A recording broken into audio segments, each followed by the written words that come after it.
तो आओ यार, अपने कान में ईयरफोन्स डाल लो। क्या डाल भी लिए? बहुत तेज हो रहा है, बहुत तेज हो रहा सालो। खैर शुरू करते हैं बिना किसी बकचोदी। जियांग जो है वो ब्लैक रॉक माउंटेन से जा रहा होता है। तभी वो कुछ बैंडिट्स को देखता है जो कि जियांग का शिकार करने के लिए आए होते हैं, और जियांग उन सारे बैंडिट्स को मार देता है। अब देखते हैं आगे। जियांग फ्लेयर को आसमान में छोड़ता है, जिससे कि बाकी के बैंडिट्स को पता चल जाता है कि जियांग वहाँ पे है। और तभी एक बैंडिट कहता है कि लगता है कि कुछ लोगों ने जियांग को ढूंढ लिया है, और वो सभी उसकी तरफ दौड़ते हुए कहते हैं कि जियांग हांग, तुम्हारी मौत आ रही है। और वो कह रहे होते हैं कि वो जो बेवकूफ़ लोग हैं वो एक 9th रैंक के एक फ़ाइटर को नहीं संभाल पाए, कितने कमज़ोर लोग हैं। तभी जियान अचानक से उनके पीछे आता है और उनको बीच से काट देता है। तभी जियान कहता है 2। उसके बाद हमें पता चलता है कि वो जो रात थी वो बहुत ही ख़तरनाक रात है।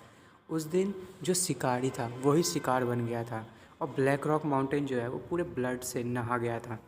उसके बाद हमें दिखाया जाता है कि जो जियांग है वो उन लोगों के खून से लिख रहा होता है कि उसने कितने लोगों को मार दिया है, और लिखते लिखते वो कहता है 90। तब हमें पता चलता है कि उसने 100 में से 90 लोगों को मार दिया है। जियान एक पेड़ के ऊपर खड़ा होता है और कहता है कि बस 10 लोग और बचे हैं, पता नहीं वो लोग कहाँ छुपे हुए हैं, और वो पेड़ से नीचे उतर जाता है। तभी हमें एक बैंडिट को दिखाया जाता है जो दौड़ते हुए अपने साथियों के पास जाता है और कहता है कि बिल्कुल भी अच्छा नहीं हुआ, हमारे जो 9 ग्रुप्स थी, टीम्स जो 10-10 के ग्रुप्स थे, वो सारे के सारे मारे जा चुके हैं। और वो लोग ये सुन के शॉक हो जाते हैं। तभी उनमें से एक बैंडिट कहता है कि तुम लोगों को डरने की ज़रूरत नहीं है, हमारे पास हमारी टीम में सबसे बेस्ट किलर्स हैं, हम उन बाकी के 9 टीम से ज़्यादा ताकतवर हैं।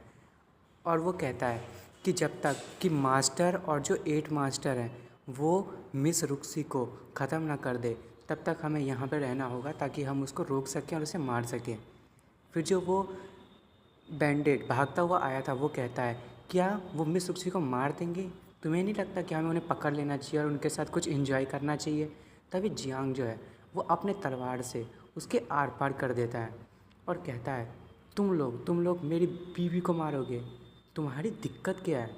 तभी वो लोग पीछे से देखते हैं तो पता चलता है कि जो जियांग है वो वहाँ आ चुका होता है, और उसमें से एक बैंडिट जो है वो अपने पास से एक पिल निकालता है और उसे चबाता है और कहता है कि ये चीज़ जब तुम नीचे जाओगे अपनी बीवी के पास तभी पूछ लेना। और वो जैसे ही उस पिल को खाता है कि उसकी पावर जो है वो बढ़ने लगती है।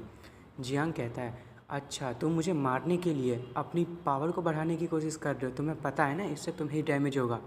तभी जियान उसका सर पकड़ता है और उसके सर को ज़मीन में गाड़ देता है और कहता है, कहो कहाँ है मेरी बीवी, कौन है जो मेरी बीवी को मारना चाहता है? तभी वो जो बैंडिट है वो कहता है, मैं नहीं कहूँगा, तुम खुद जाके उसको पता कर लो, और मैं वैसे भी तुम्हारा ये चेहरा देखना चाहता हूँ डरा हुआ सा। जब तक तुम अपनी बीवी के पास जाओगे वो किसी भी लायक नहीं रहेगी, और जो वो रुक्सी है वो भी मारी जाएगी। जैसे ही हमने उसे कहा कि जो जियांग है उस पर लोगों ने हमला किया है कि वो अपने 10 लोगों के साथ यहाँ पे चली आई, कितनी बेवकूफ़ है, कुछ देर के बाद वो जो ब्यूटी है वो एकदम वेस्ट हो जाएगी तुम्हारे लिए। और जियान कहता है कि तुम्हें क्या लगता है कि तुम मुझे नहीं बताओगे तो मैं पता नहीं कर पाऊँगा, और वो उसके सर का कचूम्बर बना देता है और कहता है, तुम लोगों की इतनी हिम्मत, तुमने मेरी बीवी के साथ पंगा लिया, तुम मेरे साथ यदि पंगा लेते तो वो बात अलग थी, तुमने मुझसे बदला लेने के लिए मेरी वाइफ को परेशान किया, मैं तुम लोगों को छोड़ूंगा नहीं। तभी हमें कुछ लोगों को दिखाया जाता है, और ये लोग तो मिस रुक्सी के साथ ही होते हैं और ये सारे मर चुके हैं, और हमें मिस रुक्सी को दिखाया जाता है वो भी बहुत ज़्यादा इंजर्ड होती है। तभी कोई आदमी कहता है कि मिस रुक्सी इतनी ज़्यादा रेजिस्टेंस करने की ज़रूरत नहीं है, मैंने तो सीधे कहा था आपको कि हमारे साथ यान हाउस पे चलो, पर आप तो आए ही नहीं। तभी मिस रुक्सी कहती है, तुमने कहा था कि जियांग खान जो है वो भी वहाँ पे है, पर तुम अपने बैंडिट्स के साथ तुमने हम पे हमला कर दिया। तब उस बुढ़े को दिखाया जाता है हमें जो कि जांगडोंग 4th ग्रेड पे होता है। वो कहता है मिस रुक्सी से कि आप भी कितनी अच्छी मजाक कर रहे हैं, ये जो ही फेंगजाई है वो जांग फैमिली की ही प्रॉपर्टी है, तो आपको कैसे लगता है कि हम लोग आपका साथ देंगे? उसके बाद मिस रुक्सी कहती है कि तुम गद्दार लोग, और वो जो बुढ़ा होता है वो कहता है अपने सारे बैंडिट से जाओ और मिस रुक्सी को मार दो, और कहता है कि जो भी मिस रुक्सी को ज़िंदा बचा लेगा तो वो उसके साथ एक रात गुजार सकता है। तभी मिस रुक्सी अपने मन में सोच रही होती है कि जियांग हाँ, मैं कसम खाती हूँ मैं तुम्हें बचाने के लिए किसी भी हालत में आऊँ। और वो सारे लोग मिस रुक्सी पे अटैक कर देते हैं। और मिस रुक्सी उस अपने आप को ब्लॉक कर रही होती है और उनसे कहती है आओ, जो भी मरना चाहता है मेरे पास आओ। और वो उन लोगों को बीच से काटते जा रही होती है। तभी वो बुढ़ा कहता है कि मुझे बिल्कुल नहीं लगा था कि जो मिस रुक्सी है उसकी कल्टीवेशन इतनी ज़्यादा स्पीड से बढ़ी है। तुम तो एक 5th ग्रेड टोंग माई पे पहुंच चुकी हो। तुम तो एक सच में एक ट्रेज़र हो। उस जियांग ने हम लोगों से एक बहुत ही अच्छा ट्रेज़र छीन लिया है। उस 9th रैंक के की कैडर वाले बच्चे में ऐसा क्या है जो तुमने उसे अपना पति बना लिया। मिस रुक्सी कहती है वो मेरा हस्बैंड है, तुम्हें उससे क्या लेना देना। तभी जो वो बुढ़ा है वो कहता है कि मैं नहीं जानता कि जियांग के पास ऐसी कौन सी ब्लेसिंग है जो उसने स्नो सिटी की सबसे नंबर 1 ब्यूटी को अपने काबू में कर लिया है। तभी वो कहता है कि आप चिंता मत कीजिए, मेरे पास 300 बैंडेड्स हैं। ये आप पे डिपेंड करता है कि आप कितनी देर तक अपने आप को बचा पाएंगी। तभी मिस रुक्सी को दिखाया जाता है वो जो है बहुत ही ज़्यादा कमज़ोर हो गई होती है। उनमें से एक बैंडिट कहता है कि ये बहुत ज़्यादा कमज़ोर हो गई है, जल्दी से इस पे हमला करते हैं और इसे और कमज़ोर करते हैं। वो बैंडिट जो है उसकी तरफ आगे बढ़ते हुआ कहता है अपने बाकी के साथियों से कि ब्रदर्स जल्दी से मेरे साथ आओ, पर कोशिश करना कि इसकी जो सुंदर बॉडी है उस पर कोई भी इंजरी ना हो, क्योंकि हमें इसके साथ बहुत ज़्यादा इन्जॉयमेंट करना है। तभी वो जो बैंडिट है वो मिस रुक्सी पे अपने मतलब ये रॉड टाइप का होता है उससे हमला करता है। मिस रुक्सी उसे अपने स्वॉर्ड से ब्लॉक करने की कोशिश कर रही होती है पर उसे बहुत ज़्यादा दिक्कत हो रहा होता है। तभी वो बैंडिट कहता है कि मिस रुक्सी जियांग हांग जो है वो मेरे भाई के जरिए पहले से ही मारा जा चुका है, क्यों ना तुम मेरे साथ चलो, मैं तुम्हें बहुत ज़्यादा फ़न प्रोवाइड करूँगा। तभी मिस रुक्सी ये सुन के शौक हो जाती है, कहती है क्या जियान मारा गया।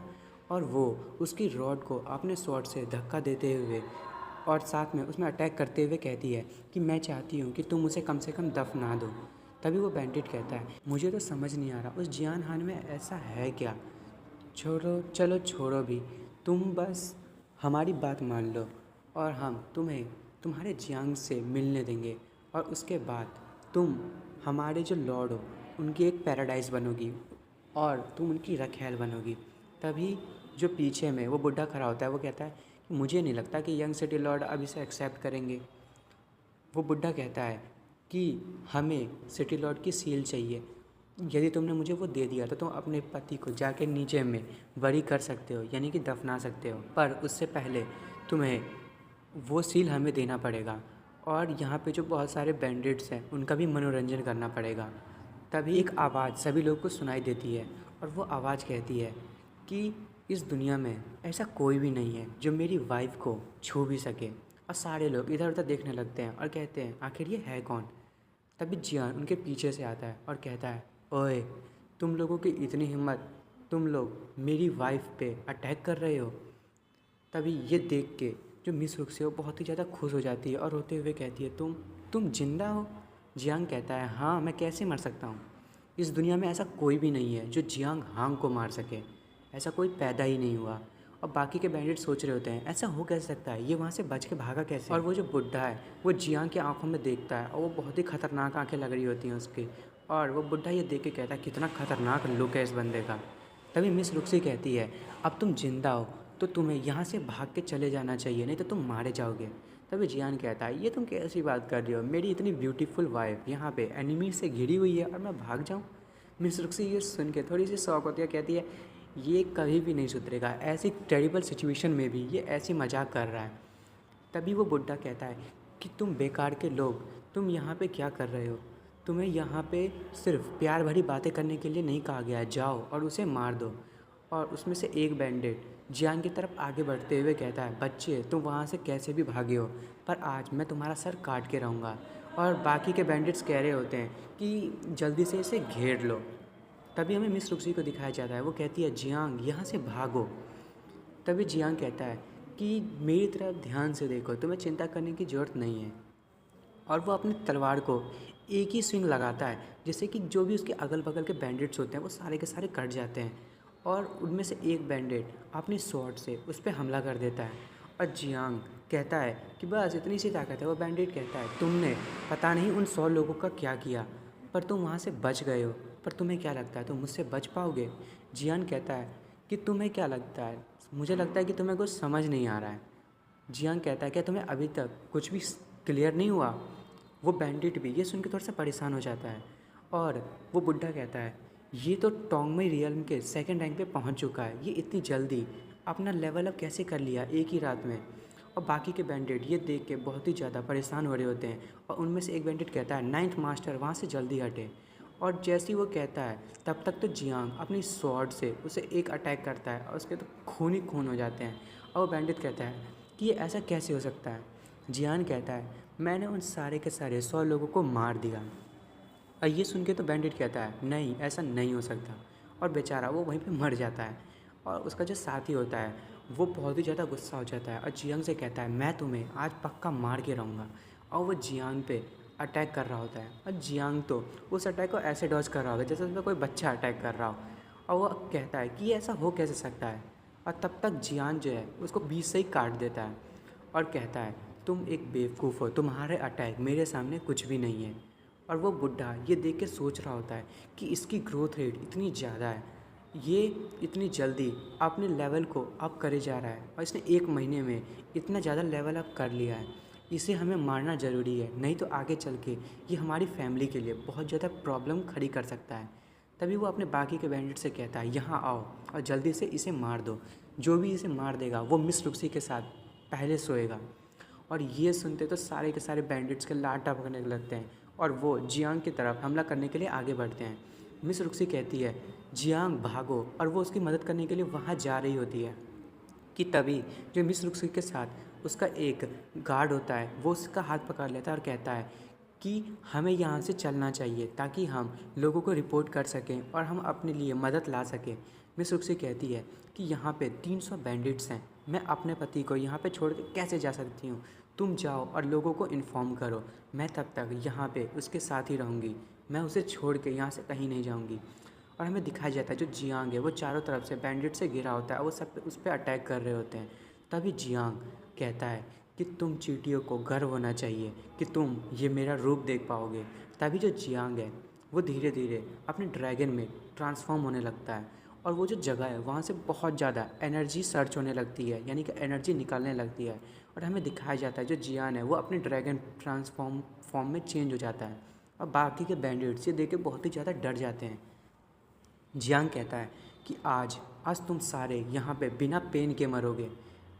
दोस्तों इसका कहने का मतलब ये है कि उसकी ताकत इतनी ज़्यादा है कि वो एक छोटा अटैक भी करेगा तो उन्हें पेन भी नहीं होगा, वो सारे मर भी जाएंगे। और तभी वो जो मिस रुक्सी के साथ जो सोल्जर होता है वो कहता है क्या ये तो 7 रैंक के टोंगमई रियल्म पे अचानक से पहुंच गए।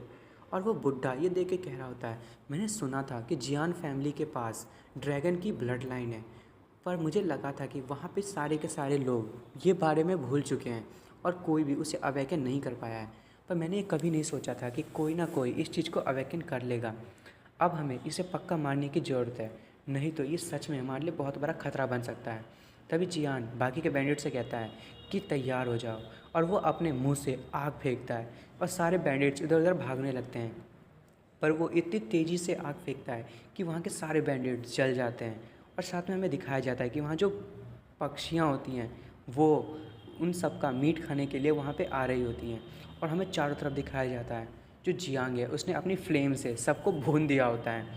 तभी वो जो सोल्जर है वो जो मिस रुक्सी के साथ था वो बहुत ही ज़्यादा डर रहा होता है। जियांग कहता है कि रुक्सी कहाँ है, और वो अभी भी उससे डर ही रहा होता है, बता नहीं पा रहा होता।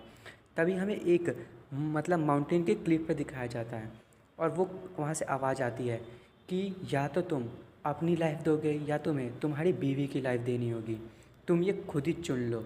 और हमें दिखाया जाता है उस बुड्ढे ने मिस रुक्सी को बंदी बना लिया होता है और जियांग ये देख के कहता है कि तुम्हारी इतनी हिम्मत।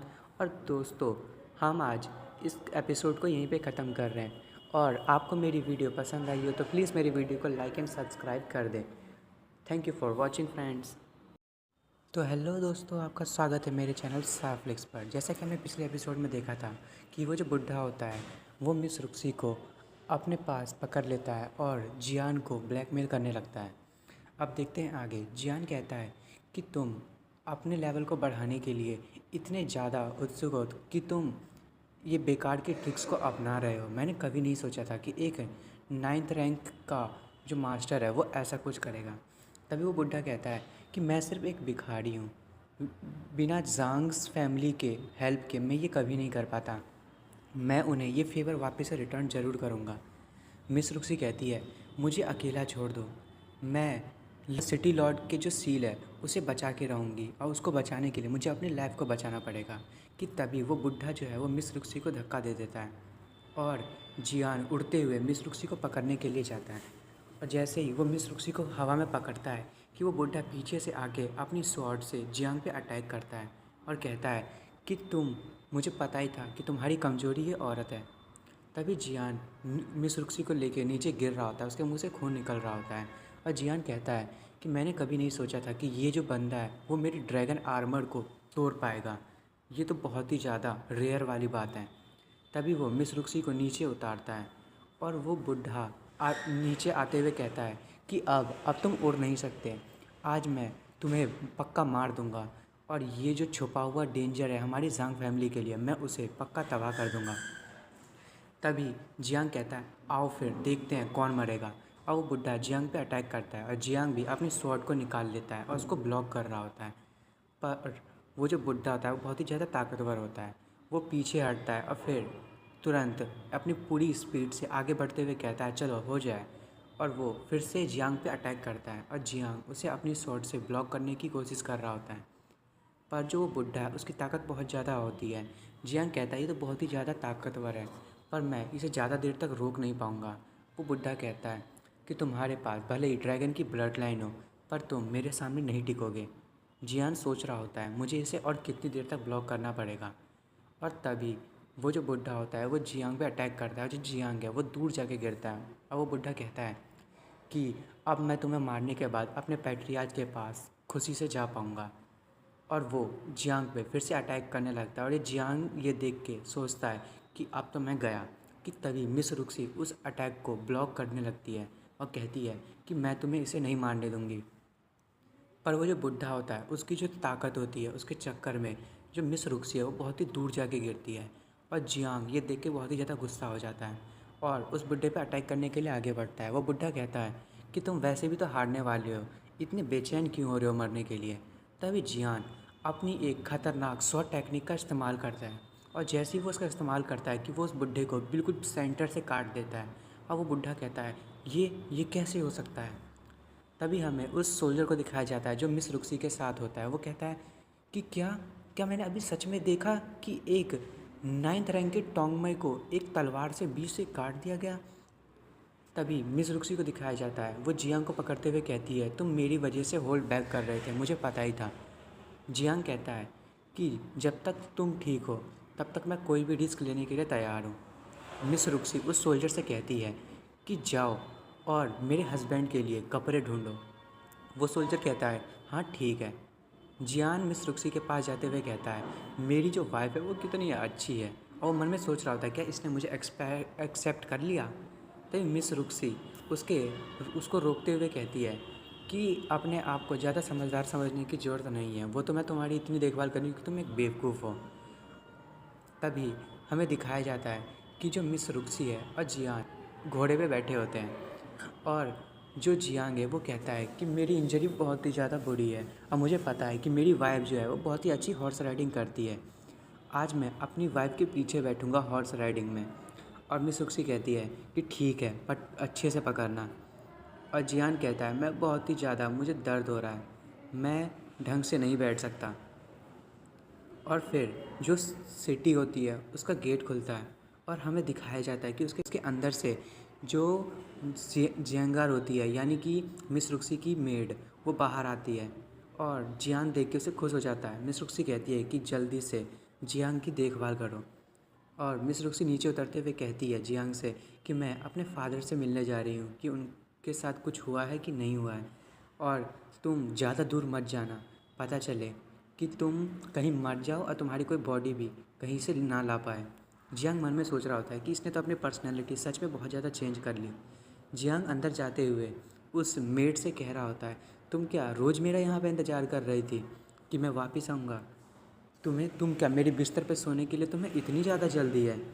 तभी वो जो मेड है वो कहती है कि सर क्या आप में इतनी हिम्मत है कि आप मुझे अपने बेड पे सुला सकें?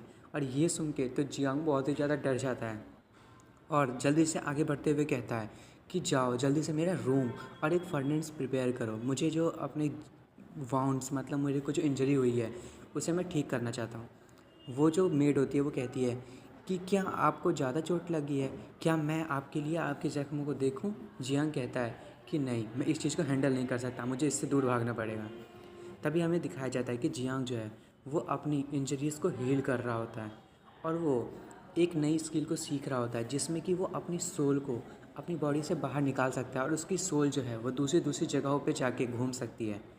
तभी वो मन में सोच रहा होता है कि मुझे लगता है इस मेथड को मुझे ट्राई करना चाहिए।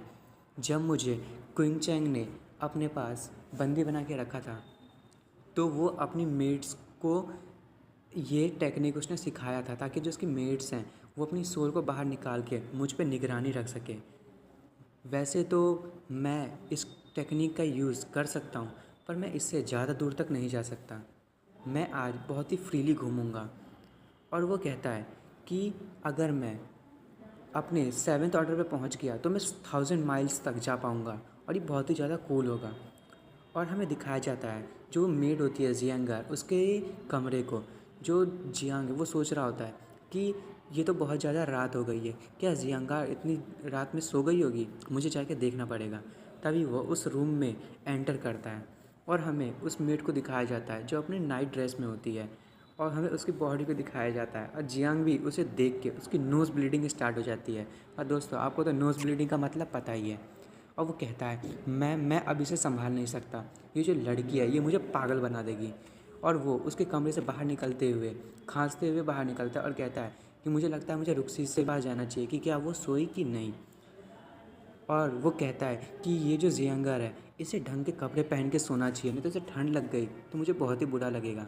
तभी वो रुक्सी के कमरे में एंटर करता है और रुक्सी पता नहीं क्यों इतनी ज़्यादा शर्मा रही होती है और जियान उसके पास टेबल के नीचे से जाके उस बुक को देखता है और वो कहता है कि ये वो येलो बुक नहीं है। और दोस्तों ये वही येलो बुक है जो हमें यहाँ तो नहीं मिलती पर इसमें बहुत ही ज़्यादा रोमांटिक चीज़ें होती हैं। अब बहुत ही ज़्यादा रोमांटिक से मतलब तो आपको पता ही है।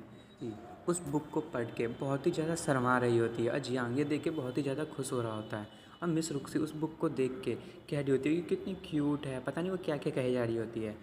तभी मिस रुक्सी जो है वो शर्माते हुए कहती है ये बहुत ही ज़्यादा मज़ेदार था और वो अपनी बुक को बंद कर देती है। जियान कहता है कि अभी तक तो मैंने तुम्हें ढंग से देखा भी नहीं था और तुम इतना जल्दी पढ़ना भी बंद कर दिया। और मिस रुक्सी वहाँ से बाहर निकलने लगती है और जियान उसकी बॉडी को देख के कहता है कि मेरी वाइफ की कितनी परफेक्ट बॉडी है, आज मुझे उसे छूने का मौका मिला है, मैं तो उसे छू के रहूँगा। और जैसे ही जियान उसे छूने के लिए आगे बढ़ता है कि जो उसकी सोल होती है वो वहाँ से गायब हो जाती है। और मिस रुक्सी को भी लगता है कि उसके पीछे कोई है पर असलियत में कोई वहाँ होता नहीं है क्योंकि जियांग की जो सोल है वो वहाँ से गायब हो चुकी होती है और जियांग की सोल उसकी बॉडी में आ जाती है। जो जियांगर है वो वहीं पे उसके बगल में खड़ी होती है। जियांग जैसी आँख खोलता है तो देखता है जियांगर उसके बगल में खड़ी है और जियांगर कहती है कि मुझे लगा था कि आपके साथ कोई एक्सीडेंट हुआ है, इसलिए मैं बहुत ज़्यादा परेशान थी। जो जियांग है वो कहता है कि अरे यार मैं बिल्कुल पास ही था। और वो जो जियांगार है वो जियांग से कहती है कि आप क्या मेरे से गुस्सा हो, क्या आपके साथ कुछ गलत हुआ है? जियांग कहता है कि नहीं, भूल जाओ कि मैं तुमसे कुछ गुस्सा हूँ, पर फिर भी पनिशमेंट के तौर पे आज से तुम रात में पूरे कपड़े पहन के सोया करोगी। वो जियांगार जो है वो कहती है क्या, वैसे तो ठीक है मैं पहन लूँगी पर आपको कैसे पता कि मैं पूरे कपड़े पहन के नहीं सोती हूँ। तभी हमें अगले दिन का सीन दिखाया जाता है। जियांग जो है वो दरवाज़ा खोलता है और हमें दिखाया जाता है कि मिस रुक्सी जो है वो उसके वेट में बाहर खड़ी होती है। मिस रुक्सी कहती है कि चलो आज हमें जियांग हाउस में जाना है। और ये सुन के तो जियांग बहुत ही ज़्यादा शॉक हो जाता है और कहता है क्या, जियांग हाउस में? और दोस्तों आज का मैं एपिसोड यहाँ पे ख़त्म कर रहा हूँ और दोस्तों आप अगले एपिसोड में देखेंगे कि जो जियांग है वो जब अपनी फैमिली के पास जाएगा तो उसके साथ क्या होने वाला है। Thank you for watching friends. और आपको मेरी वीडियो पसंद आई हो तो मेरी वीडियो को लाइक एंड सब्सक्राइब करना ना भूलें और प्लीज़ कमेंट भी कर दें। Thank you. तो हेलो दोस्तों, आपका फिर से स्वागत है मेरे चैनल साफ फ्लेक्स पर। जैसा कि हमने पिछले एपिसोड में देखा था कि जियांग जो है वो अपनी जियांग फैमिली के पास जाने वाला होता है। मिस रुक्सी ने पूरी तैयारी कर ली होती है, फिर हमें इस एपिसोड के शुरुआत में दिखाया जाता है, मिस रुक्सी कहती है कि इससे पहले कि तुम्हारी जो बहन है वो यहाँ पे आए और कुछ प्रॉब्लम क्रिएट करे, हमें वहाँ पे जाके एक्सप्लेनेशन तैयार कर देना चाहिए। इस मैटर को हमें जल्दी से जल्दी सॉल्व करना चाहिए। तभी जियांग कहता है बहन, और उसे उसकी बैक फ्लैश मेमोरी याद आती है कि कुछ बच्चे जो हैं हमारे जियांग को मार रहे होते हैं और कहते हैं इस बेवकूफ़ को आज तो बहुत ही पीटेंगे। और एक बच्चा कहता है कि हाँ, इसको मारने के अलावा और किसी चीज़ में मज़ा भी नहीं आता। तभी हमें उसकी बहन को दिखाया जाता है, वो पीछे से आती है और सबको भगाने लगती है और सारे बच्चे इधर उधर से देख के भाग रहे होते हैं और कहते हैं भागो भागो। और कुछ बच्चे कहते हैं कि इसकी जो बहन है वो कितनी ज़्यादा डरावनी है, इससे तो ये जब बड़ी होगी तो कोई शादी भी नहीं करेगा। तभी जियान अपनी बहन से कहता है कि बहन, क्या तुम्हें कुछ दर्द वर्द तो नहीं हो रहा। तभी जो उसकी बहन है वो कहती है कि मैं बिल्कुल ठीक हूँ, मैं ये तो मामूली सी इंजरी है, तुम डरो मत। जियांग कहता है ठीक है। तभी उसकी जो बहन है वो कहती है कि तुम चिंता मत करो, तुम्हें सिर्फ मैं मारूंगी और तुम्हें कोई भी हर्ट नहीं कर सकता। जियांग कहता है ठीक है, और उसकी बहन कहती है रो मत, और उसे चढ़ाक से थप्पड़ मारती है। और जियान कहता है पर सिस्टर, तुम्हारी जो मार है वो उन सबसे ज़्यादा दर्द करती है। जियांग मन में सोच रहा होता है कि यदि मैं पुराना वाला जियांग होता तो वो कभी भी ब्लैक रॉक माउंटेन पे जाके कल्टीवेट नहीं करता, वो अपनी बहन से ही मदद लेता। पर जो नया वाला जियांग है वो कुछ ज़्यादा ही अलग है। उसके बाद हमें कैरेज का सीन दिखाया जाता है। वो लोग कैरेज पे बैठ के जियांग हाउस में जा रहे होते हैं। मिस रुक्सी कहती है कि न्यूज़ के हिसाब से जो काउंटी सिटी है वो अपने लोगों पे, मतलब हमारे लोगों पे कोई भी अटेंशन पे नहीं कर रही है। जियांग कहता है ये तो अच्छी बात है, हमें उनसे ज़्यादा अपने रिलेशनशिप को ग्रो करने की ज़रूरत भी नहीं है। हमें जांग फैमिली और लिन फैमिली इन सब को हटाने की ज़रूरत है ताकि हम लोग स्ट्रांग बन सकें। मिस रुक्सी कहती है हाँ, तुम सही कह रहे हो, हमें अपनी फैमिली को मजबूत करने के लिए अपने ट्रेटर्स हैं उन सबको हराना होगा। और जो जांग फैमिली है उसको अभी तक एविडेंस नहीं मिला है कि उसके बैंडिट्स को और उसका जो मास्टर था उसको किसने मारा है। जियांग कहता है कि मुझे तो डाउट है कि जो जांग फैमिली है और ये जो ही फैंग ज़ाई है, इनके बीच में कुछ ज़्यादा ही अच्छी रिलेशनशिप हो रही है, हमें इसके पे ज़रूर ध्यान देना चाहिए। और जियान अचानक से खुश होता हुआ कहता है कि उस बात को छोड़ते हैं, हमारी जो मतलब मेरी जो वाइफ है वो बहुत ही अच्छा हॉर्स राइडिंग करती है, क्यों ना आज भी हम हॉर्स पे बैठ के जाएं। मिस रुक्सी कहती है चुप हो जाओ, बकवास मत करो। अब वो से उतर जाते हैं। अब मिस रुक्सी जियांग को छोड़ के आगे चली जाती है। जियांग कहता है ये तो बिल्कुल भी अच्छा नहीं हुआ। फिर हमें दिखाया जाता है जो जियांग है और मिस रुक्सी जियांग हाउस के सामने खड़ी होती है और मिस रुक्सी कहती है कि तुम्हें चिंता करने की ज़रूरत नहीं है। यदि तुम्हारी जियांग फैमिली ने तुम्हें एक्सेप्ट नहीं किया तो हमारी जो सिटी लॉर्ड का जो मैंसन है तुम उसमें आराम से रह सकते हो। जब तक यान फैमिली है तब तक तुम्हें परेशान होने की ज़रूरत नहीं है। जियांग जो है मिस रुक्सी से कहता है थैंक यू। तभी हमें दिखाया जाता है वो लोग जो है वो उसमें एंटर कर जाते हैं और सारे लोग ये बातें कर रहे होते हैं कि जियांग हान अभी भी इस मैंसन में आने की कोशिश कर रहा है। और एक बंदा कहता है उसकी इतनी हिम्मत, क्या तुम लोगों को पता है कि वो जो है सिटी लॉर्ड का सन इन लॉ बन चुका है। फिर उनमें से जो एक आदमी होता है वो कहता है कि क्या बात कर रहे हो, क्या लक है इसके पास, इसने इतनी खूबसूरत लड़की से शादी किया। और वो कहते हैं हाँ, क्या कर सकते हैं। जियांग मन में सोच रहा होता है कि मेरा जो वो बुढ़ा बाप है वो बहुत ही ज़्यादा गुस्से में होगा, इन सब की बातों से तो लग ही रहा है, चलो छोड़ो भी, मैं अपने बाप से निपटारा कर ही लूँगा। तभी जियांग का अंकल बाहर आते हुए कहता है कि बच्चे, तुम्हारे पास अभी भी इतना गट्स है कि तुम वापस आए, तुम्हें क्या लगता है जियांग फैमिली का जो डोर है अब तुम्हारे लिए कभी भी ओपन होगा।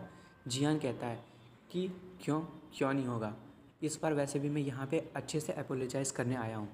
उसके अंकल कहते हैं कि अच्छा, तुम्हें गिल्टी महसूस हो रहा है, तुमने हमारी फैमिली का प्रीसियस मेडिसिन स्क्रिप्ट को चुराया और तुमने सिटी लॉर्ड की डॉटर से हमसे बिना पूछे शादी कर लिया, तुमने अपनी फैमिली को बिट्रे किया है, तुम्हें तो शर्म आनी चाहिए, तुमने हमारे रेपुटेशन को कम कर दिया है और आज मैं तुम्हें पनिशमेंट दे के ही रहूँगा। और वो अपने सारे लोगों को बाहर निकाल लेता है। और जियांग ये देख के तो बहुत परेशान हो जाता है और कहता है कि ये तो पूरा का पूरा तैयारी करके बैठा हुआ है, लगता है आज मैं यहाँ से सही सलामत नहीं जाऊँगा। और वो बुढ़ा, मतलब जियांग का जो अंकल है, वो सोच रहा होता है कि आज तो मैं इसे पक्का मार दूँगा, ये मेरे लिए बहुत ही अच्छी अपॉर्चुनिटी है। उसके बाद मिस रुक्सी जो है वो अपनी पावर को अनलीज करती है और कहती है किसकी इतनी हिम्मत है, अब जो जियांग है वो यान फैमिली का हिस्सा है, जो भी इसको मारने की कोशिश करेगा वो यान फैमिली का दुश्मन बन जाएगा। और जो जियांग के अंकल है वो मिस रुक्सी को देख के बहुत ही ज़्यादा शॉक हो जाते हैं और कहते हैं ये बच्ची तो अभी भी कितने साल की है, ये तो 5th रैंक पे पहुंच चुकी है इसकी टोंगमा स्टेट में, ये तो बहुत ही ज़्यादा ताकतवर हो गई है। और वो जो उसके अंकल का बेटा होता है वो भी मन में सोच रहा होता है कि इस बेवकूफ़ और कमज़ोर जियांग ने इतनी खूबसूरत और टैलेंटेड लड़की से शादी कर लिया, ऐसा कैसे हो सकता है। और वो मिस रुक्सी से कहता है मिस रुक्सी। तभी मिस रुक्सी कहती है तुम्हें मुझे मिस रुक्सी कहने की ज़रूरत नहीं है, तुम्हें मुझे रिस्पेक्ट देने की ज़रूरत है।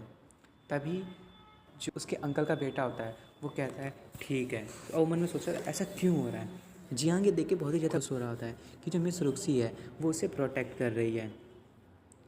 और वो जो उसके अंकल का बेटा होता है वो मिस रुक्सी से कहता है कि मैं मानता हूँ कि अब जो है जियांग वो आपकी फैमिली का हिस्सा है और इसने आपसे शादी कर ली है, पर इसने हमसे बिना पूछे आपसे शादी की है और इसने हमारी फैमिली के जो लॉ हैं उसे तोड़ा है, तो उस हिसाब से इसे पनिशमेंट ज़रूर मिलेगी। जियांग कहता है कि क्या, ढंग से बोलो जो भी बोलना चाहते हो, अगर फैमिली एग्री हो जाए तो कौन इस चीज़ से परेशान होगा कि मुझे पनिशमेंट देना चाहिए कि नहीं। तभी वो जो उसके अंकल का बेटा होता है वो कहता है हाँ बिल्कुल बात तो सही है। जियांग कहता है अगर मेरे फादर मना कर देंगे तब तो मैं पनिशमेंट के लिए तैयार हूँ, नहीं तो तुम लोग मुझे कभी भी छू भी नहीं सकते। वो जो बुढ़ा अंकल है वो कहता है जियांग हाँ तुम्हें क्या लगता है तुम अभी भी कुछ कर सकते हो, तुम्हें अब मैं पकड़ के अब तुम्हें मैं इतनी पनिशमेंट दूंगा, तुम हमेशा महसूस करोगे कि अब तुम्हारे साथ कितना बुरा हुआ है, तुम कभी भी दिन के उजाले को नहीं देख पाओगे, हमेशा अंधेरे में बंद रहोगे और मैं तुम्हें कभी भी नहीं छोड़ूंगा। तभी जियांग एकदम गुस्से में कहता है ओए मुझसे पंगा मत लो, तुम जो हो तुम्हें क्या लगता है कि तुम मेरे अंकल हो, तुम मेरे अंकल होते हुए भी तुमने हमेशा मेरे साथ बुरा व्यवहार किया। मैं अपने पापा को देखना चाहता हूँ, यदि वो एग्री करेंगे तो फिर ठीक है। तभी वो जो उसका अंकल होता है वो कहता है क्या तुम अपने पापा को फिर से परेशान करना चाहते हो, आज मैं तुम्हें पक्का मार दूंगा। और वो मन में सोच रहा होता है कि ये जो जियांग है वो कब से इतना बड़बोला हो गया। तभी जो मैंसन होते हैं उसके अंदर से कोई लोग बाहर निकलते हैं और वो कहते हैं कि किसने कहा कि हम जो हैं इस शादी से इनकार कर रहे हैं, हम इस शादी से बहुत ही ज़्यादा खुश हैं, हमें बहुत ही खुशी हुई कि जियांग जो है उसने इतनी अच्छी लड़की से शादी किया है। तभी हमें दिखाया जाता है कि जो वो लोग बाहर निकल रहे थे वो कोई और नहीं, वो जियांग के पापा और उसकी बहन होती है। उसके पापा कहते हैं यानी कि जियांग के कि मुझे अपनी डॉटर इन लॉ को देखने दो और सभी लोग उन्हें ग्रीट करने लगते हैं। तभी वो बाहर आते हैं और जो जियांग है और मिस रुक्सी वो उन्हें ग्रीट करती है। तभी जो जियांग के पापा हैं वो एकदम जियांग को इग्नोर करते हुए मिस रुक्सी के पास जाते हैं और कहते हैं बहुत ही अच्छा, तुम तो बहुत ही ज़्यादा खूबसूरत और टैलेंटेड हो जियांग, हम तो बहुत ही ज़्यादा लकी है कि तुम उसकी ज़िंदगी में आई। मिस रुक्सी कहती है कि थैंक यू फादर आपको कॉम्प्लीमेंट के लिए। उसके पापा कहते हैं कि तुम मुझे डैड बोलो, फादर बोलना ये थोड़ा सा अजीब सा लग रहा है। जियांग मन में सोच रहा होता है अरे मैं आपका असली बेटा हूँ। और तभी जो जियांग की बहन है वो जियांग को उसके कॉलर से पकड़ के अपने पास खींच लेती है और कहती है मेरे पास आओ। तभी जो जियांग है वो कहता है कि बहन, उसकी जो बहन है वो कहती है अच्छा तुम्हें अभी भी पता है कि मैं तुम्हारी बहन हूँ, मुझे तो लगा था कि तुम भूल गए हो। तभी जो जियांग है वो कहता है मैं कैसे आपको भूल सकता हूँ, जैसे मैंने सुना कि आप वापस आई हैं कि मैं यहाँ पे वापस आ गया। उसकी जो बहन है वो कहती है मैंने तुम्हें सिर्फ कुछ साल नहीं देखा और तुम इतने ज़्यादा अच्छी बातें करने लगे हो, इसमें कोई शक नहीं है कि तुमने इतनी ज़्यादा खूबसूरत लड़की से शादी किया। तभी उसकी बहन कहती है कि ये मैटर नहीं करता कि जो बुड्ढा है वो तुम्हें क्या पनिशमेंट देगा, जब तक मैं हूँ तुम्हें चिंता लेने की ज़रूरत नहीं है। जियांग कहता है थैंक यू सिस्टर। और उसकी बहन कहती है पर इतनी भी ज़्यादा एक्साइटेड मत हो, जैसे ये चीज़ ओवर होगा मैं तुम्हारी ऐस पे खूब सारी किक्स मारूंगी। और जियांग ये सुन के कहता है ये अभी भी वही डेविल वुमेन है। और हमें दिखाया जाता है कि जो जियांग का फादर होता है वो मिस रुक्सी से बात कर रहा होता है और कहता है कि यदि जियांग की मम्मी ज़िंदा होती तो वो ये देख के बहुत ही ज़्यादा खुश होती और वो भी तुम्हें बहुत ही ज़्यादा रिस्पेक्ट देती। तभी जो जियांग के पापा के जो भाई हैं वो कहते हैं कि मैं मान भी लेता हूँ कि तुमने इनके मैरिज का एक्सेप्ट कर लिया है, पर इसने जो हमारे फार्मूले को चुराया था उसका क्या, इसके चक्कर में हमारी फैमिली को इतनी ज़्यादा प्रॉब्लम का सामना करना पड़ा और सारे के सारे लोग कहते हैं हाँ हमें भी एक्सप्लेनेशन चाहिए, नहीं तो हम जियांग फैमिली जो है वो आपको इस पद से हटा देंगे। और सारे के सारे रिबेलियन करना स्टार्ट कर देते हैं। और दोस्तों अब मैं इस एपिसोड को आज यहीं ख़त्म कर रहा हूँ। अब अगले एपिसोड में देखेंगे कि जो लोगों ने रिबेलियन कर दिया है अब जियांग उसका कैसे सामना करने वाला है। Thank you for watching friends, और आपको मेरी वीडियो पसंद आई हो तो प्लीज़ मेरी वीडियो को लाइक एंड सब्सक्राइब करना ना भूलें।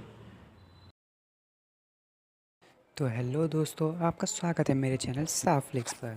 तो जैसा कि हमने पिछले एपिसोड में देखा था कि सभी लोगों ने रिबेलियन कर दिया होता है, अब हमें दिखाया जाता है कि जो जियांग है उसकी बहन कहती है कि आखिर तुम चाहते क्या हो, तुम्हारा सिर्फ एक फार्मूला ही चोरी हुआ है ना, मैं तुम्हें 10 नहीं 100 फार्मूले ला के दूँगी, क्या वो तुम्हारे लिए काफ़ी होगा। तभी वो सारे लोग कहते हैं कि जियांग चांग अब इस जियांग फैमिली का मेंबर नहीं है और तुम भी इस फैमिली के अब मेंबर नहीं हो, तुम्हें इन सब चीज़ों से बाहर रहना चाहिए। और इसने जो हमारी फैमिली का प्रिस्क्रिप्शन चोरी किया था उसके चक्कर में हम लोगों को बहुत ही ज़्यादा लॉस हुआ है और इसने हमारी फैमिली के रूल्स को भी तोड़ा है। तभी जियांग की जो सिस्टर रहती है वो कहती है कि कौन इस चीज़ का केयर करता है, अगर तुमने इसे छुआ तो मैं तुम सबको मार दूंगी। तभी जो उसके अंकल का बेटा होता है वो कहता है कि तो ये जियांग जो है वो कितना बेकार है, ये लड़कियों के पीछे छुप रहा है।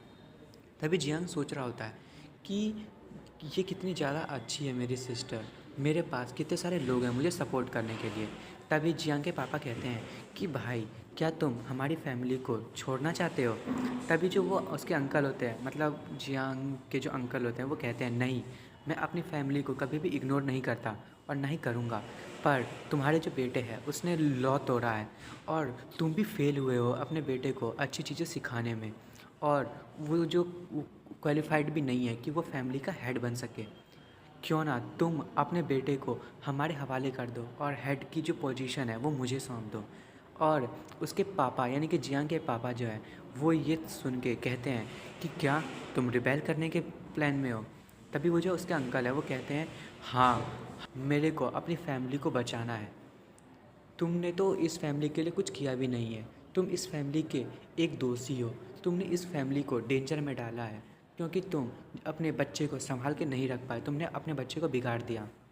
तभी जो जियांग के पापा होते हैं वो कहते हैं तुम्हारी इतनी हिम्मत, तुमने ऐसा कहा कि मैं जियांग फैमिली के लिए काबिल नहीं हूँ, ये कैसे हो सकता है।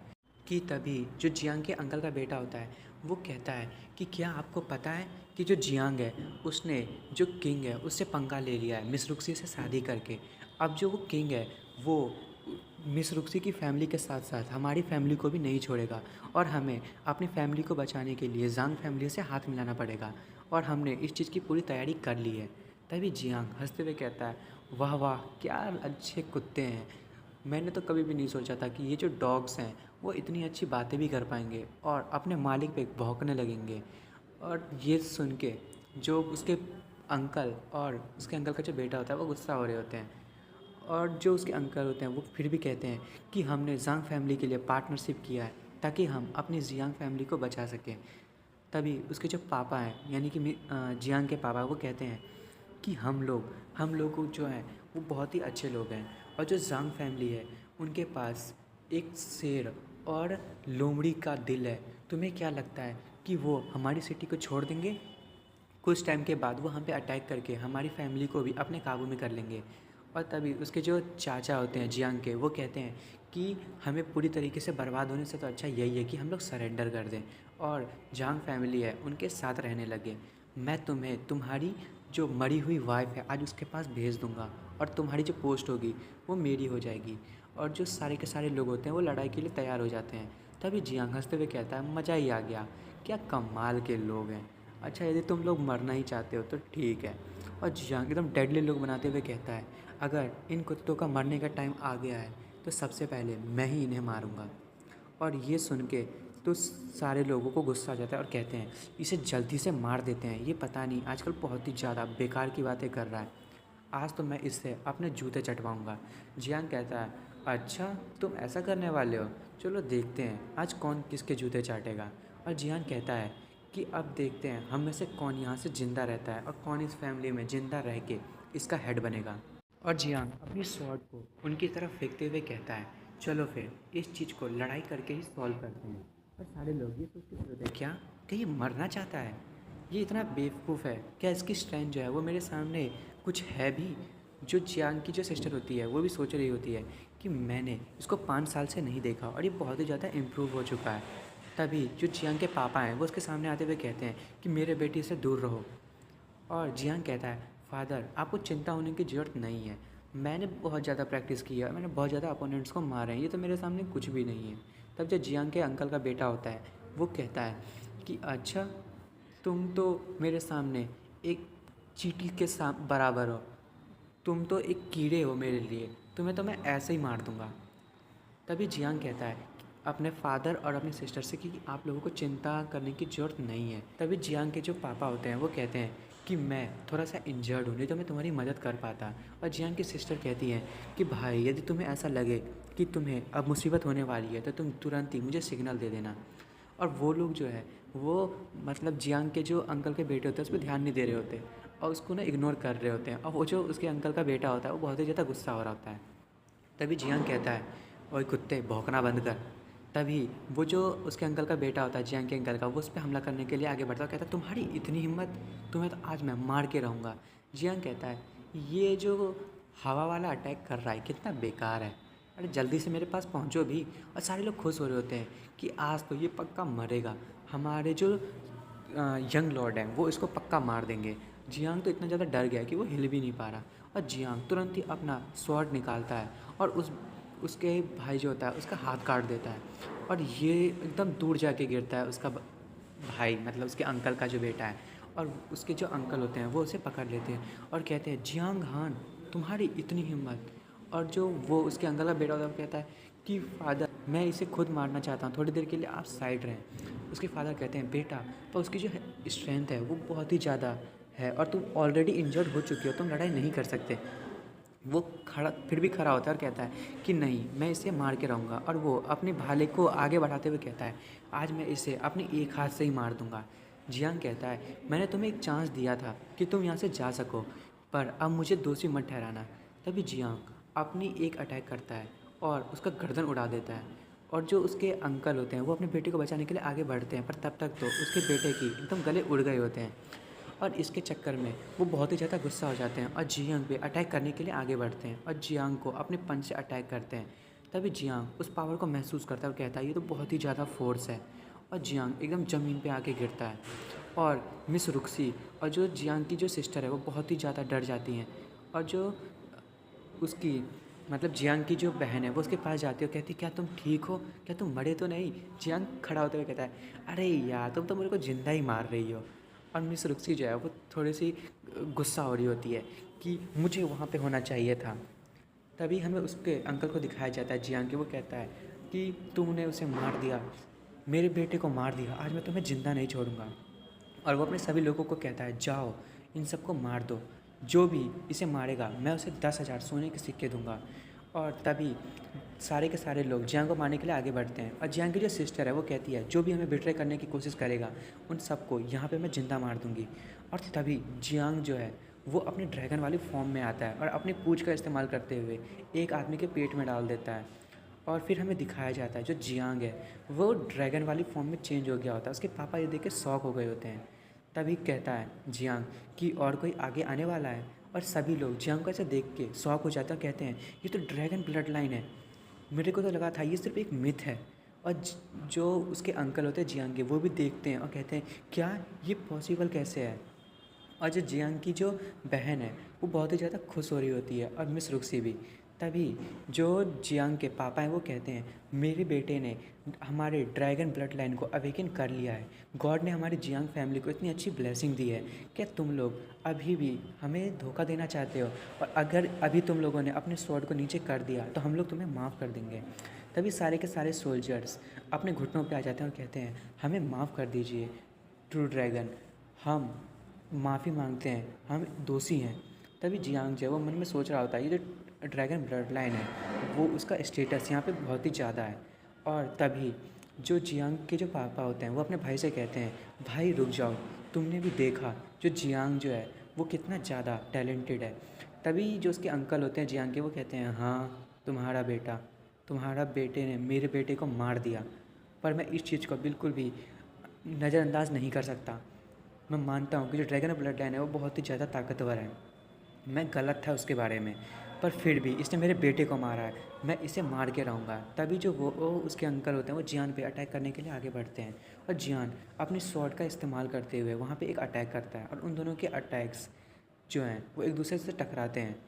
पर जो जियांग है उसकी पावर फिर भी कम पड़ रही होती है उसके अंकल के सामने में, और जो जियांग है वो दूर जाके गिरता है। उसके अंकल फिर से आगे बढ़ते हैं और उस पर अटैक करने के लिए उस पर जैसे ही हमला करते हैं कि हम दिखाया तो नहीं चाहता, पर जियांग जो है वो अपनी पावर को शायद अनलीश करता है और सारे लोग जियांग को बचाने के लिए आगे बढ़ते हैं। तभी जो जियांग है हमें पता चलता है कि उसने एक स्किल का यूज़ किया होता है जो कि एक निडल टाइप की, जो कि आपने देखा होगा कि उसने जो वो बटलर था उसको मारने के लिए भी यूज़ किया था और उससे वो अपने आप को जो है वो बचा रहा होता है। तभी जो जियांग की जो सिस्टर होती है वो पीछे से कुछ धागे टाइप का निकालती है और अपने अंकल को उसमें बांध देती है और कहती है कि तुम उसे नहीं मार सकते, और वो उसे एकदम टाइट कर देती है और टाइट करते करते उसके पूरे शरीर के टुकड़े कर देती है। तभी जो जियांग है ये देख के शॉक हो रहा होता है, कह रहा होता है ये सिर्फ 18 ईयर्स की है, तब भी ये इतनी ज़्यादा ताकतवर है, मैं तो कभी सोच भी नहीं सकता। तभी जो उसकी बहन होती है वो जियांग के पास आती है और वो कहती है क्या तुम ठीक हो, और मिस रुक्सी ये देख के बहुत ही ज़्यादा गुस्सा हो रही होती है।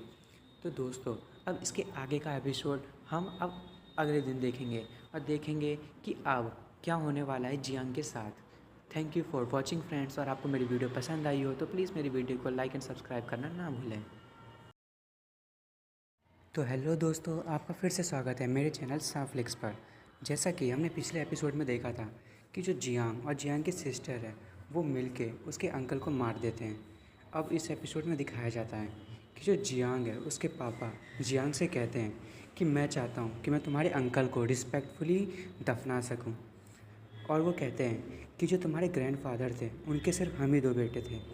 ये जो था वो हमेशा मेरे खिलाफ़ ग्रज रखता था, पर ये अपने आप को सभी के सामने प्रूव करना चाहता था। ये जियांग फैमिली के लिए फिर भी बहुत ज़्यादा लॉयल था, जबकि मुझे यहाँ का लीडर बनाया गया था। तभी जियांग कहता है मैं समझ सकता हूँ, मैंने भी ये महसूस किया था कि अंकल का जो किलिंग इंटेंट है वो थोड़ा सा कमज़ोर है और वो मुझे पूरी तरीके से नहीं मारना चाहते थे।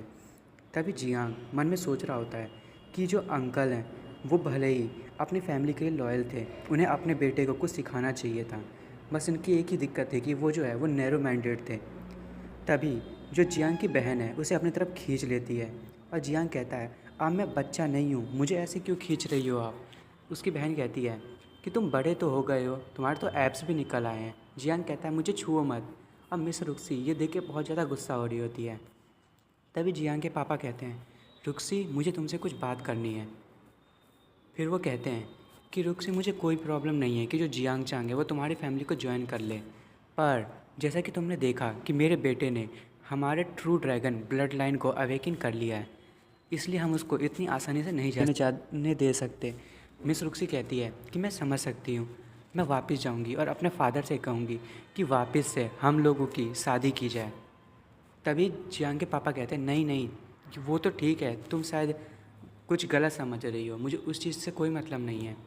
तभी मिस रुक्सी कहती है तो आप क्या कहना चाहते हैं। जियांग के पापा कहते हैं कि मेरा मतलब है कि तुम और जियान दोनों मिलके मुझे 2 पोते दे दो, एक पोता तुम्हारी फैमिली का सरनेम रखेगा और एक पोता मेरी फैमिली का सरनेम रखेगा, और इससे तुम्हारी प्रॉमिस भी पूरी हो जाएगी। ये मिस रुक्सी सोच के बहुत ज़्यादा शर्माना शुरू कर देती है। तभी वो सोच रही होती है और जियांग के पापा हैं उससे कहती है कि पर जो मेरा सबसे बड़ा बेटा होगा उसका जो नाम होगा वो हमारी फैमिली पे होगा, ना कि आपकी फैमिली पे। तभी जियांग के पापा कहते हैं ठीक है मुझे मंजूर है, वैसे भी मेरी डॉटर इन लॉ इतनी अच्छी है, उसके लिए मैं इतना तो कर ही सकता हूँ। और यदि अभी जियांग की मम्मी होती तो वो भी बहुत ज़्यादा खुश होती। जियांग वहाँ पे आते हुए कहता है कि फ़ादर आपको परेशान होने की ज़रूरत नहीं है, मैं बहुत ज़्यादा मेहनत करूँगा और मैं 2 की जगह पे आपको 3 पोते दूँगा। और जियांग मिस रुक्सी का हाथ पकड़ते हुए कहता है कि ये हमारे मतलब मेरे डैड की विश है और हमें इसे पूरा करना चाहिए। और जियांग के पापा भी उसे थम्स अप करते हैं और बहुत खुश हो रहे होते हैं। तभी मिस रुक्सी कहती है कि ये बातें बंद करो और चलो, हमें वापस जाने की ज़रूरत है। जियान मन में सोच रहा होता है कि मैं तो अपने गोल के बहुत ही ज़्यादा पास आ गया हूँ, और वो अपने पापा को पीछे से थम्स अप करने लगता है। और फिर हमें दिखाया जाता है कि जियांग की जो बहन है वो वहाँ आती है और अपने पापा से कहती है कि फ़ादर, आप बहुत देर से बाहर हैं, आपको पॉइज़न दिया गया है, आपको वापस से अंदर जाके रेस्ट करना चाहिए। तभी जियांग कहता है कि मुझे आपसे पूछने का मौका नहीं मिला, पर आपको ये पॉइज़न मिला कैसे? जियांग के पापा कहते हैं, जब तुम फैमिली से भाग गए थे तो मैं तुम्हें ढूंढने के लिए गया था, तभी मुझ पे एक वाइपर नाम के जो शिकारी है उसने अटैक कर दिया था, जो कि ब्लैक विंड फोर्ट का लीडर है। उसने मुझे ज़्यादा डैमेज तो नहीं दिया, पर उसके पॉइजन से मैं इंजर्ड हो गया। वो तो शुक्र था कि मैं वहाँ से भाग के आ पाया, नहीं तो मैं वहाँ पे मर चुका होता। जियांग एकदम गुस्से में कहता है, ये फिर से ब्लैक विंड फोर्ट, मैं इन्हें छोड़ूंगा नहीं। तभी जियांग के पापा कहते हैं कि परेशान होने वाली ज़रूरत नहीं है, गुस्सा मत हो। वैसे भी तुम जानते हो कि जो बैंडिट्स हैं अब उनकी तादाद 10,000 से ज़्यादा बढ़ चुकी है, और हमने अभी उनसे पंगा लिया तो ये हमारे लिए ही प्रॉब्लम होगा। तभी जियांग अपने फादर से कहता है कि आपको चिंता करने की ज़रूरत नहीं है, मैं ब्लैक विंड विलेज में सभी को जानता हूँ, वो आज नहीं तो कल मारे ही जाएंगे। और रही बात उन 9 ब्रदर्स की, उनमें से मैंने 3 को तो ऐसे ही मार दिया है, बेचारे 6 बचे हैं। तभी उसके जो पापा हैं वो कहते हैं, क्या सच में? जियांग कहता है, हाँ मैंने उन्हें मार दिया। तभी उसके पापा सोच रहे होते हैं कि मेरा जो बेटा है वो इतना ज़्यादा ताकतवर कब हो गया। जियान अपने पापा को पकड़ के खींचते हुए कहता है कि चलिए डैड, हमें फार्मेसी जाने की ज़रूरत है, मैं वहाँ पे आपके पॉइजन को क्योर करूँगा, और मुझे लगता है कि मैं आपका लेवल भी बढ़ा सकता हूँ, जिससे आप फर्स्ट ग्रेड ग्रैंड मास्टर बन जाएंगे। और जियान मिस रुक्सी से कहता है कि क्यों ना तुम भी हमारे साथ चलो। मिस रुक्सी कहती है, नहीं तुम फादर के साथ जाओ, मैं तुम्हारा यही इंतज़ार करूँगी। फिर हमें दिखाया जाता है कि वहाँ पे सिर्फ मिस रुक्सी और जियांग की जो बहन है वो वहीं रह जाती है। जियांग की बहन कहती है, तुम्हारा रिलेशनशिप क्या है यान फैमिली के साथ और ग्लोंग स्नो माउंटेन के साथ? मिस रुक्सी कहती है, मुझे समझ नहीं आ रहा तुम किस बारे में बात कर रही हो। जियांग की बहन कहती है कि मुझे लगता है कि तुम्हें ज़्यादा अपनी फैमिली के बारे में नहीं पता है। हाँ, तुम बहुत टाइम से आइसोलेटेड थे, तुम्हें बाहर जाने को नहीं मिला, और तुम बाहर की दुनिया के टच में भी नहीं हो। और वो एकदम एटीट्यूड वाले शक्ल बनाते हुए कहती है कि जो यान फैमिली है वो तुम जैसी एक बहुत ही अच्छी डिसेंडेंट को जाने नहीं देंगे, और तुम जो हो वो उनकी फैमिली की हार्ट हो। यदि वो तुम्हें ढूंढने के लिए आए तो मुझे लगता है कि इस चक्कर में मेरा भाई भी खतरे में आ जाएगा, और यदि तुम्हारे चक्कर में मेरे भाई को कुछ हुआ तो मैं तुमसे वादा करती हूँ कि तुम कहीं स्नो माउंटेन में भी छुप जाओ या दुनिया के किसी भी कोने में चली जाओ, मैं तुम्हें ढूंढ के वहाँ आके मार दूँगी। तभी मिस रुक्सी कहती है कि जियांग चांग मेरा हस्बैंड है, मैं उसे कभी भी कोई भी दिक्कत नहीं होने दूँगी, तुम्हें चिंता करने की ज़रूरत नहीं है। जियांग की बहन कहती है कि मैं भी यही होप करती हूँ कि तुम अपनी प्रॉमिस को पूरा करो, मुझे डर है कि तुम इस प्रॉमिस को पूरा कर भी पाओगी कि नहीं। तुम अभी अपनी फैमिली की बारे में नहीं जानते, और ये वर्ल्ड जो है वो बहुत ही ज़्यादा बुरी है, इसलिए तुम्हें सावधान रहने की ज़रूरत है। तभी मिस रुक्सी जियांग की बहन से कहती है कि आप इतनी श्योर क्यों हो? क्या आप किसी अच्छे हाथ में हो? क्या आप कुछ अच्छे लोगों के साथ काम कर रही हो? और वो वहाँ से मुड़ जाती है और बाहर चली जाती है। तभी जो जियांग की बहन है वो अपने नौकर को सिग्नल देती है, और उसका जो नौकर है वो वहाँ आ जाता है, और वो कहता है कि योर हाइनेस, जो एम्परर है वो आपको 3 दिनों में वहाँ पे पहुँचने के लिए कहा है, क्योंकि बॉर्डर पे बहुत सारी प्रॉब्लम्स हो गई है। और वो जो जियांग की बहन है वो कहती है ठीक है, और कुछ? तभी जो उसका नौकर होता है या फिर जो भी उसको डिलीवर करने आया होता है इन्फॉर्मेशन, वो कहता है कि हमें योर हाइनेस को बता देना चाहिए कि तुम्हारे ब्रदर के पास ट्रू ड्रैगन की ब्लड लाइन है, और उसने उसे अवेकन कर लिया है, और वो यदि एम्पायर में ट्रेन करेगा तो वो उसके लिए बहुत ज़्यादा अच्छा होगा। और ये सुन के जो जियांग की बहन है वो बहुत ही ज़्यादा गुस्सा हो जाती है और कहती है, चुप हो जाओ, तुम वही कहोगे जो मैं तुम्हें कहने के लिए कहूँगी। मेरा ब्रदर कभी भी उस दुनिया में नहीं जाएगा, और तुम भूल जाओ तुमने यहाँ पे जो भी देखा और जो भी सुना जियांग फैमिली में। और वो बुढ़ा उसे इतने गुस्से में देख के बहुत ही ज़्यादा डर जाता है, और वो कहता है ठीक है, मैं अपने मुंह को बंद ही रखूँगा। तभी वो अपने मन में कह रहा होता है कि जो प्रिंसेस है वो बहुत ही ज़्यादा ताकतवर हो गई है, और इसका नाम जो है वो मैड गर्ल रखा गया है। अब जो इम्पीरियल फैमिली है उसमें ना ही इससे ज़्यादा कोई ताकतवर है, ना ही इसके नीचे कोई ताकतवर है। अब यही बची है वहाँ पे इतनी ज़्यादा ताकतवर और पावरफुल। फिर सीन शिफ्ट होता है और हमें दिखाया जाता है जियांग फैमिली का जो फार्मेसी है वहाँ पे जियांग जो है वो अपने फादर को क्योर कर रहा होता है और उसके फादर जो होते हैं उन्होंने ब्रेक थ्रू कर लिया होता है और वो अपनी पावर को देख के बहुत ही ज़्यादा खुश हो रहे होते हैं। तभी जियांग अपने फादर से कहता है कि सही है, आपका पॉइज़न तो है वो रिमूव हो गया है। तभी जो जियांग के पापा है वो कहते हैं हाँ, अब मेरी कल्टीवेशन जो है वो भी वापस आ गई है। जियान अपने पास से बहुत सारी टेक्निक्स निकालता है और बहुत सारे पिल्स और वो अपने फादर की तरफ देता रहता है। उसके फादर उसे कैच कर रहे होते हैं और वो कहते हैं कि ये फार्मूला भी आपके लिए है, आप इस चीज़ को प्रैक्टिस कर सकते हैं। और वो अपने फादर को बहुत सारी चीज़ें देता है और कहता है आप ये सारी चीज़ें रख सकते हैं। तभी जियांग के पापा कहते हैं तुम, और वो अपनी बेटी को कहते हैं क्या तुमने जियांग को ये सारी चीज़ दी है, तुम क्या इसे स्पॉइल करने के लिए यहाँ पे आई थी। तभी जियांग की जो बहन है वो कहती है कि मेरे पास ज़्यादा टाइम नहीं था आपको ये देने का, पर मुझे लगता है कि वो आपको ये चीज़ देने की मुझे ज़रूरत नहीं है। जियांग ने आपको ऑलरेडी बहुत कुछ दे दिया है। और हमें पता चलता है कि जो उसकी बहन है वो भी उसे कुछ देने के लिए आई होती है। और जियांग के पापा जियांग की तरफ देख के सोच रहे होते हैं आखिर इसके पास इतनी सारी चीज़ें आई कैसे। तभी जो जियांग है वो कहता है कि जब मैं ब्लैक स्टोन माउंटेन पे गया था तो वहाँ पे मुझे एक केव मिली थी जहाँ पे एक बहुत ही ताकतवर इंसान था, उसने मुझे ये सारी चीज़ें दी है। और फादर आप इन सब का ध्यान रखें और जियांग फैमिली का भी, ये आपके लिए बहुत ही ज़्यादा अच्छी होगी, बेनिफिशियल होंगी। तभी जियांग के पापा कहते हैं क्या तुम्हारे पास ऐसा भी कोई आदमी है जो इतना ज़्यादा ताकतवर है। तभी जो जियांग की बहन होती है वो कहती है कि जियांग अब लगता है मेरे को वापस जाने का टाइम आ गया है कैपिटल में।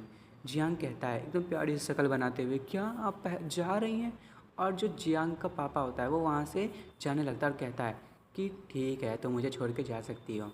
तभी जो जियांग की बहन है वो जियांग के पास आते हुए कहती है कि अच्छा इतनी फ़िक्र है। जियांग कहता है हाँ, मैं आपको कहीं नहीं जाने दूंगा। तो जियांग की बहन कहती है क्या तुम क्या नहीं जाने दोगे, मेरी लेग्स को या फिर मेरी वेस्ट को। जियांग शर्माते हुए कहता है मैं आपका कोई भी ऐसी चीज़ जो आपकी है वो मैं कहीं भी नहीं जाने दूंगा। और वो मन में सोच रहा था अरे यार ये कितनी ऑसम है। तभी जियांग प्यारी सी शक्ल बनाया हुआ होता है। उसकी बहन कहती है तो क्या तुम अपनी बहन को खुश नहीं करना चाहते हो। और वो कहता है हाँ हाँ मैं करना चाहता हूँ। जियांग की बहन कहती है कि चिंता मत करो, मैं तुमसे वापस मिलने के लिए ज़रूर आऊँगी। और जियांग जो है ये सुन के थोड़ा सा सैड हो जाता है और वो अपने मन में कह रहा होता है कि मेरी जो चाइल्डहुड स्वीट हार्ट है, बचपन की जो मेरी स्वीट हार्ट है वो बहुत ही ज़्यादा टेरिबल है। और जियांग की जो बहन होती है वो वहाँ से चली जाती है।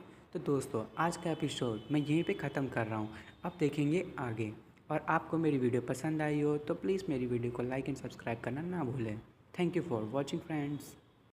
तो हेलो दोस्तों, आपका फिर से स्वागत है मेरे चैनल साफ लिक्स पर। और प्लीज़ आपको मेरी वीडियो पसंद आए तो मेरी वीडियो को लाइक एंड सब्सक्राइब करना ना भूलें। जैसा कि हमने पिछले एपिसोड में देखा था कि जो जियांग है उसकी बहन वापस जा रही होती है और वो वहाँ से कूदते हुए एक पेड़ पे जाती है। और जो उसके साथ जो उसका नौकर होता है वो कहता है मिस हमारे जाने का टाइम हो गया। और वो कहती है ठीक है। और वो मन में कह रही होती है कि जो मेरी दुनिया है वो अकेलेपन से भरी हुई है और मेरे भाई मैं नहीं चाहती कि तुम उस दुनिया में आओ। और वो कहती है कि चलो चलने का टाइम हो गया। तभी हमें जियांग को दिखाया जाता है, वो कहता है कि जांग फैमिली और लिन फैमिली से बदला लेने का टाइम आ गया है। और हमें एक शॉप को दिखाया जाता है जो कि जियांग की शॉप होती है, उसमें बहुत ज़्यादा भीड़ लगी होती है ताकि सब लोग वहाँ से पिल्स खरीद सकें। और जो वहाँ का दुकानदार होता है वो ज़ोर से चिल्ला के कह रहा होता है कि जल्दी से, लिमिटेड टाइम है, आपकी जो पिल्स है वो ख़त्म होने वाली हैं, जल्दी से खरीदें, सिर्फ 10 लोगों के लिए पिल्स बची हुई हैं। और सब लोग ये देख के शॉक हो रहे होते हैं कि वहाँ पे इतनी भीड़ क्यों लगी है। तभी हमें लिन के पापा को दिखाया जाता है और वो कहता है कि जो जियांग फैमिली है वो हमें परेशान कर रही है। तभी हमें लिन को दिखाया जाता है, वो भी गुस्से से कहती है फादर ये जियांग फैमिली की शॉप जो है वो इतनी ज़्यादा भरी हुई क्यों है और हमारी जो प्राइस है वो इतनी कम क्यों हो गई है, क्या आप यहाँ पे मजाक कर रहे हैं। तभी वो मन में सोच रही होती है कि जो जियांग फैमिली है वो पता नहीं इन सबको कैसे कंट्रोल कर रही है। जियांग फैमिली के तो सारे हर्ब्स के जितनी भी चीज़ें थी वो तो मैंने जियांग से चुरवा ली गई थी। तो दोस्तों आपको तो पता ही होगा कि जब शुरुआती एपिसोड में ये दिखाया गया था कि जो जियांग है उसने अपनी फैमिली की मेडिकल रिसिप्ट को चोरी करके लिन को दे दिया था और लिन ने उसे धोखा दे दिया था। तभी लिन के फादर कहते हैं कि मुझे नहीं पता पर मैंने देखा है कि उनके साथ कुछ गलत तो नहीं है, पर वो जो पिल्स हैं वो बहुत ही ज़्यादा अच्छी हैं, वो फार्मूला बहुत ही ज़्यादा इफ़ेक्टिव है और वो हाई रेट पोटेंशियल का है जो बहुत ही ज़्यादा रेयर है मिलना। मैंने कभी नहीं सोचा था कि जो जियांग फैमिली है वो इतना बड़ा मूव चल देगी और इतना कुछ उन्होंने छुपा के रखा होगा और वो इतनी नीचे से इतनी जल्दी इतनी ऊपर पहुंच जाएगी। तभी लिन कहती है कि आप क्या करने का सोच रहे हैं अब। तभी जो लिन के पापा होते हैं वो कहते हैं जियांग फैमिली जो है वो अब हाई प्रोफाइल हो गई है, कुछ ही दिन में अब वो जांग फैमिली के लिए मूव करेगी ताकि जांग फैमिली को ख़त्म कर सके और जितना जल्दी हो सकता है कि तुम्हारी शादी जांग फैमिली में कर देंगे, जिससे हम लोग जांग फैमिली के कांटेक्ट में रहें। तभी जो लिन है वो कहती है कि फ़ादर मैं समझ गई, मैं शादी करने के लिए तैयार हूँ। तभी हमें एक आवाज़ को सुनाया जाता है। वो आवाज़ कहती है कि ब्रदर लेन, लगता है आपको सर दर्द हो रहा है अपनी दवाइयों के चक्कर में। और हमें दिखाया जाता है ये तो जांग फैमिली वाले होते हैं। और आपने तो पिछले कुछ एपिसोड में क्वीन को भी देखा ही होगा। तभी जो लिन के फादर होते हैं वो कहते हैं ब्रदर जांग आओ आओ, क्या आप कुछ आइडिया लेके आए हो। तभी जो जांग होता है वो कहता है कि मेरा जो बेटा है, सबसे बड़ा बेटा, उसके पास प्लान है, मेरे पास तो नहीं है। तभी जो क्वीन है वो लिन के पास जाता है और उसके कानों में कहता है मेरा जो बड़ा भाई है वो बहुत ही ज़्यादा अमेजिंग है, वो स्काईविंड एकेडमी में 3 साल से पढ़ रहा है और वो वहाँ का जूनियर मास्टर बन चुका है। लिन कहती है क्या सिर्फ 22 ईयर्स ओल्ड है वो, तब भी वो मास्टर बन चुका है। क्वीन कहता है हाँ बिल्कुल, मेरा भाई जो है वो बहुत ही ज़्यादा अमेजिंग है और वो हमारी मदद करेगा ताकि हम उन्हें यानी कि जियांग फैमिली को डिस्ट्रॉय कर सकें, और वो मेरी मदद भी करेगा कि मैं टोंगमे रियल में पहुंच सकूं। क्वीन का ब्रदर कहता है कि आप चिंता मत कीजिए, जियांग फैमिली को ख़त्म करने के लिए मेरे पास एक बहुत ही अच्छा आइडिया है। तभी वो कहता है सबसे कि मैं सिर्फ जियांग फैमिली को जड़ से की ख़त्म नहीं करूँगा, उनका मैं नामो निशान मिटा दूँगा। और फिर हमें दिखाया जाता है जो जियांग है वो अपने सोल्जर्स को ट्रेनिंग दे रहा होता है और अपने सोल्जर से कहता है जो भी इस ट्रेनिंग को फिनिश नहीं कर पाएगा आज उसको मैं रात में पनिशमेंट दूंगा। अब मैं समझ नहीं पा रहा ये रात में पनिशमेंट से मतलब क्या है इसका। और वो कहता है कि मैं तुम सबको आज छोड़ूंगा नहीं, तुम लोगों को मैं अपना पंचिंग बैग बना दूंगा। और सारे सोल्जर्स कह रहे होते हैं हम बहुत ज़्यादा थक गए हैं, प्लीज़ हमें थोड़ा सा रेस्ट लेने दो। फिर हमें दिखाया जाता है कि जिन लोगों ने ट्रेनिंग को कंप्लीट नहीं किया होता है जियांग उन लोगों को खूब पीटता है और वो लोग बहुत ही ज़्यादा रो रहे होते हैं। उसके बाद जियांग का एक सोल्जर जियांग के पास आता है और वो कहता है कि आप तो सब कुछ जानते ही हैं, जो जांग फैमिली है और लिन फैमिली उन्होंने छुपके से कुछ लोगों को भेजा था ताकि वो हमारी जो पिल्स हैं वो ख़रीद सकें। तभी जो जियांग है वो कहता है हाँ मैंने ही उनके लिए ये जाल बिछाया है, उन्हें अभी मूव करने दो, देखते हैं कि वो इतने सारे सोने के सिक्के कैसे खर्च करेंगे। और चिंता मत करो, मैंने सारा प्लान बना लिया है। मेरा जो नेक्स्ट प्लान है वो जो ब्लैक आर्मर ड्रैगन आर्मी है उसे और ज़्यादा ताकतवर बनाना है। जो जियांग का सोल्जर है वो कहता है master black armour dragon army उसमें तो सिर्फ 300 लोग हैं और 130 तो उसमें सिर्फ 9th ग्रेड के हैं और 12 जो हैं वो 1st ग्रेड के हैं और एक बंदा है जो सिर्फ 2nd ग्रेड का है। वो तो पहले से ही रेयर लोग हैं और इतने ताकतवर लोग हैं।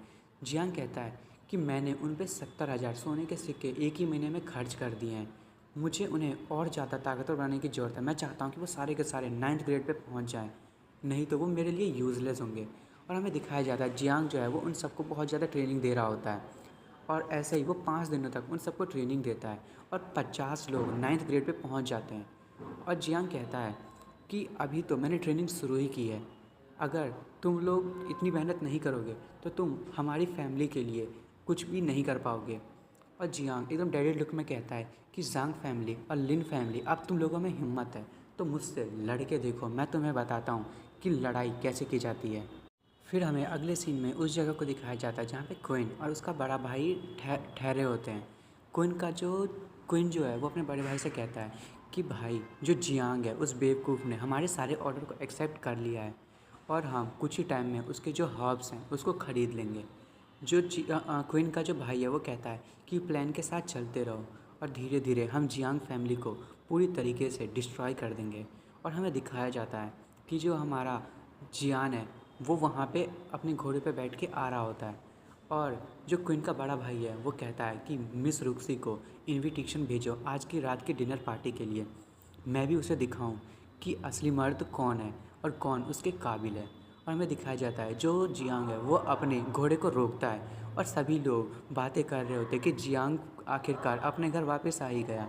उसने इतनी खूबसूरत बीवी से शादी किया, यानी कि औरत से शादी किया, पर बेचारा अभी तक उसके साथ सो नहीं पाया। बेचारा कितना बड़ा जीनियस है। और जियांग जो है ये सुन के थोड़ा सा गुस्सा हो रहा होता है। और जो जियांग का जो सोल्जर है वो उसके घोड़े को रोकते हुए कहता है कि आजकल रूमर्स बहुत ही ज़्यादा बेकार हो गए हैं। जियांग कहता है इन सबको इग्नोर करो, कुछ टाइम के बाद सबको पता चल जाएगा कि जो मुझे ऑफेंड करने की कोशिश करता है उसका हल क्या होता है। तभी जियांग उस गेट को खोलता है और वो अंदर एंटर करता है और कहता है फादर इन लॉ और मदर इन लॉ, मैं आप लोगों को यहाँ पे ग्रीट करने के लिए आया हूँ।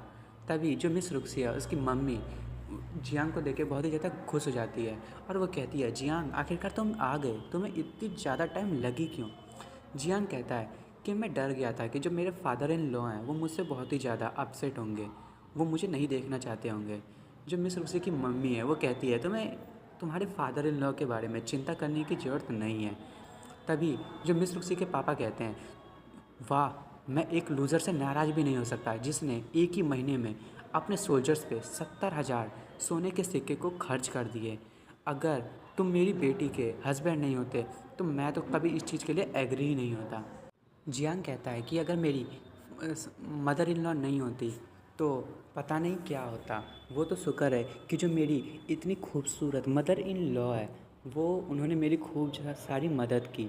मुझे तो समझ नहीं आ रहा, मेरी मदर इन लॉ की एज बढ़ रही है पर फिर भी वो इतनी ज़्यादा खूबसूरत कैसे होती जा रही हैं। अगर आप रुक्सी की जगह होती तो मैं आपसे शादी कर लेता। आप दोनों तो एक दूसरे के सामने बहन जैसी लगती हैं। तभी मिस रुक्सी की जो मम्मी है वो खुश होते हुए कहती है कि हाँ हाँ तुम मजाक मत करो, वो तो घर के अंदर सब लोग यदि बाहर सुनेंगे तो हंसेंगे। तभी जियांग जो है वो कहता है अपने मन में कि मैं जब पिछली बार जियांग यहाँ पे आया था तो मेरे जो फादर इन लॉ हैं वो बहुत ही ज़्यादा गुस्से थे। और जो मिस रुक्सी है वो भी सोच रही होती है ये कितनी मीठी मीठी बातें करता है। तभी जियांग के फादर इन लॉ कहते हैं कि तुम जो है वो अब जांग फैमिली और लिन फैमिली के बारे में क्या करने वाली हो। तुम जो जानते हो कि जो ब्लैक विंड फोर्ट्रेस है वो अब बिल्कुल भी पीस में नहीं है, क्या तुम्हारी फैमिली इस चीज़ को हैंडल कर पाएंगी।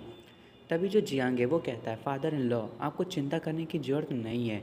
मेरी जो जियांग फैमिली है मैं चाहता हूँ कि मैं उसको तो सेव करूँ ही, साथ में आपकी फैमिली से जो ट्यूमर फैला हुआ है यानी कि वो जो लोग हैं जो आपको धोखा देने की प्लानिंग में है मैं उन सबको भी ख़त्म कर दूँगा। और ब्लैक विंड फोर्ट्रेस जो है उसमें आजकल बहुत सारे लोग रह रहे हैं। तभी जो फादर इन लॉ है वो कहते हैं कि ठीक है तुम जो है 500 लोगों को अपने पास गार्ड के तौर पे ले जा सकते हो और तुम चाहो तो तुम्हें 500 की जगह पे 2500 पीपल दिए जा सकते हैं। वो तुम पे डिसाइड करता है कि तुम कितने को ले जाना चाहते हो। तभी मिस रुक्सी आगे आते हुए कहती है कि मैं भी फ़ाइट करना चाहती हूँ और बैंडिट्स को ख़त्म करना चाहती हूँ।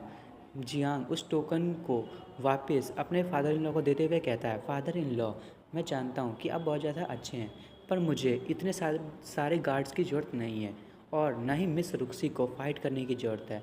मुझे सिर्फ 500 आदमी चाहिए सोल्जर्स, और मेरी जो ब्लैक आर्मर ड्रैगन आर्मी है सिर्फ मुझे उतने ही लोग चाहिए, मेरे लिए उतने ही लोग काफ़ी होंगे और यान फैमिली जो है वो और भी ज़्यादा ताकतवर हो जाएगी। और मेरी जो ब्लैक आर्मर ड्रैगन आर्मी है उनकी ट्रेनिंग भी बहुत अच्छा चल रही है। तभी जो जियांग के फादर इन लॉ होते हैं वो कहते हैं क्या तुम्हारी जो ड्रैगन आर्मी है वो तो बहुत ही कम टाइम से प्रैक्टिस कर रही है, क्या वो इन सारी चीज़ों को संभाल पाएगी।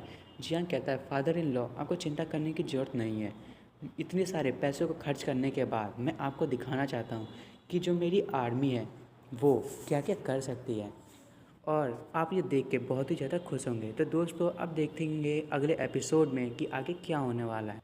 Thank you for watching friends. तो हेलो दोस्तों, आपका फिर से स्वागत है मेरे चैनल साफ्लिक्स पर। और दोस्तों आपको मेरी वीडियो पसंद आई हो तो प्लीज़ मेरी वीडियो को लाइक और सब्सक्राइब करना ना भूलें। और प्लीज़ दोस्तों आप में से बहुत सारे लोगों ने सब्सक्राइब नहीं किया है तो प्लीज़ सब्सक्राइब ज़रूर कर दें। जैसे कि हमने पिछले एपिसोड में देखा था कि जो जियांग है वो अपनी फैमिली में मतलब मिस रुक्सी की फैमिली में वापस जाता है और वो अपने फादर से कहता है कि आप चिंता मत कीजिए, मैं आपको बहुत ही अच्छा रिज़ल्ट दिखाऊंगा। और वो अपने फादर इन लॉ से कहता है कि फादर इन लॉ आप इतनी ज़्यादा चिंता ले रहे हैं, आप रात में सो नहीं पाते होंगे और इस चक्कर में आप मेरी मदर इन लॉ को भी थकाते रहते हो, तो प्लीज़ ऐसा मत कीजिए। तभी जो मिस रुक्सी के पापा है वो कहते हैं हाँ ठीक है, जाओ तुम अपना काम करो, अपने काम से काम रखो, मुझे गुस्सा मत दिलाओ। जियांग जो है वो कहता है ठीक है, फिर मैं यू रुक्सी को भी अपने साथ ले जा रहा हूँ। और वो अपने फादर इन लॉ से कहते हैं पर फादर इन लॉ मैं यहाँ पे 5 दिन और आपका दिमाग खाने वाला हूँ। मिस रुक्सी के पापा कहते हैं अच्छा ठीक है आप जाओ भी। जियांग कहता है कि मैंने ये बिल्कुल भी रियलाइज़ नहीं किया कि जो मेरे फादर इन लॉ है वो इतने ज़्यादा एरोगेंट हैं। मिस रुक्सी कहती है कि तुम मुझसे क्या चाहते हो। जियांग कहता है कि मुझे तुमसे एक बच्चा चाहिए। मिस रुक्सी उसे कहती है अब मजाक करना बंद भी करो। जियांग कहता है अच्छा ठीक है, इतनी जल्दी भी क्या है। तभी वहाँ पे एक सोल्जर आता है और वो कहता है कमांडर आपके लिए एक इनविटेशन आया है। और जियांग जो है वो उस इनविटेशन को ले लेता है और कहता है कि तुम्हें इस इनविटेशन को नहीं खोलना चाहिए, क्या पता है इसमें पॉइज़न हो। मिस रुक्सी सोच रही होती है कि मुझे पता है कि तुम इस चीज़ को देखना चाहते हो। और जियांग उस लेटर को पढ़ के थोड़ा सा गुस्सा हो रहा होता है और वो कहता है कि जो जांग फैंग है उसने तुम्हें आज की बैंक्वेट में रेस्टोरेंट में इनवाइट किया है। मिस रुक्सी कहती है कि मैं ऐसी पार्टियों में इंटरेस्टेड नहीं हूँ, तुम्हें क्या लगता है हमें जाना चाहिए। जियांग कहता है हाँ। और जियांग कह रहा होता है कि रूमर्स वैसे भी कह रहे हैं कि जो जियांग है वो एकदम यूज़लेस है और वो एकदम बेकार हस्बैंड है। उसकी शादी हो गई है पर वो अपनी बीवी के साथ कभी भी सो नहीं पाया है। मिस रुक्सी कहती है आखिर वो लोग ऐसा कह क्यों रहे हैं। जियांग कहता है कि क्या तुम्हें लगता है कि वो सच कह रहे हैं। अब मिस रुक्सी सोच रही होती है कि अब मैं क्या कहूँ, तुम मेरे चक्कर में तुम्हें भी इतनी ज़्यादा सफ़र करनी पड़ रही है जबकि तुम्हारे पास इतनी ज़्यादा स्ट्रेंथ है। मिस रुक्सी कहती है कि मैं पक्का तुम्हें रिपे ज़रूर करूँगी। तभी जियान मिस रुक्सी का हाथ पकड़ता है और कहता है कि तुम्हें चिंता करने की ज़रूरत नहीं है, मैं हमेशा तुम्हारे साथ रहूँगा। और जांग फैंग जो है उसने कहा है कि वो तुम्हें एक महीने में तुम्हें मुझसे छीन लेगा। अगर उसने तुम्हें परेशान करने की कोशिश की तो मैं उसे वहीं पे मार दूँगा। मिस रुक्सी ये सुन के बहुत ही ज़्यादा शर्माने लगती है और कहती है कि ये मेरे बारे में कितना सोचता है।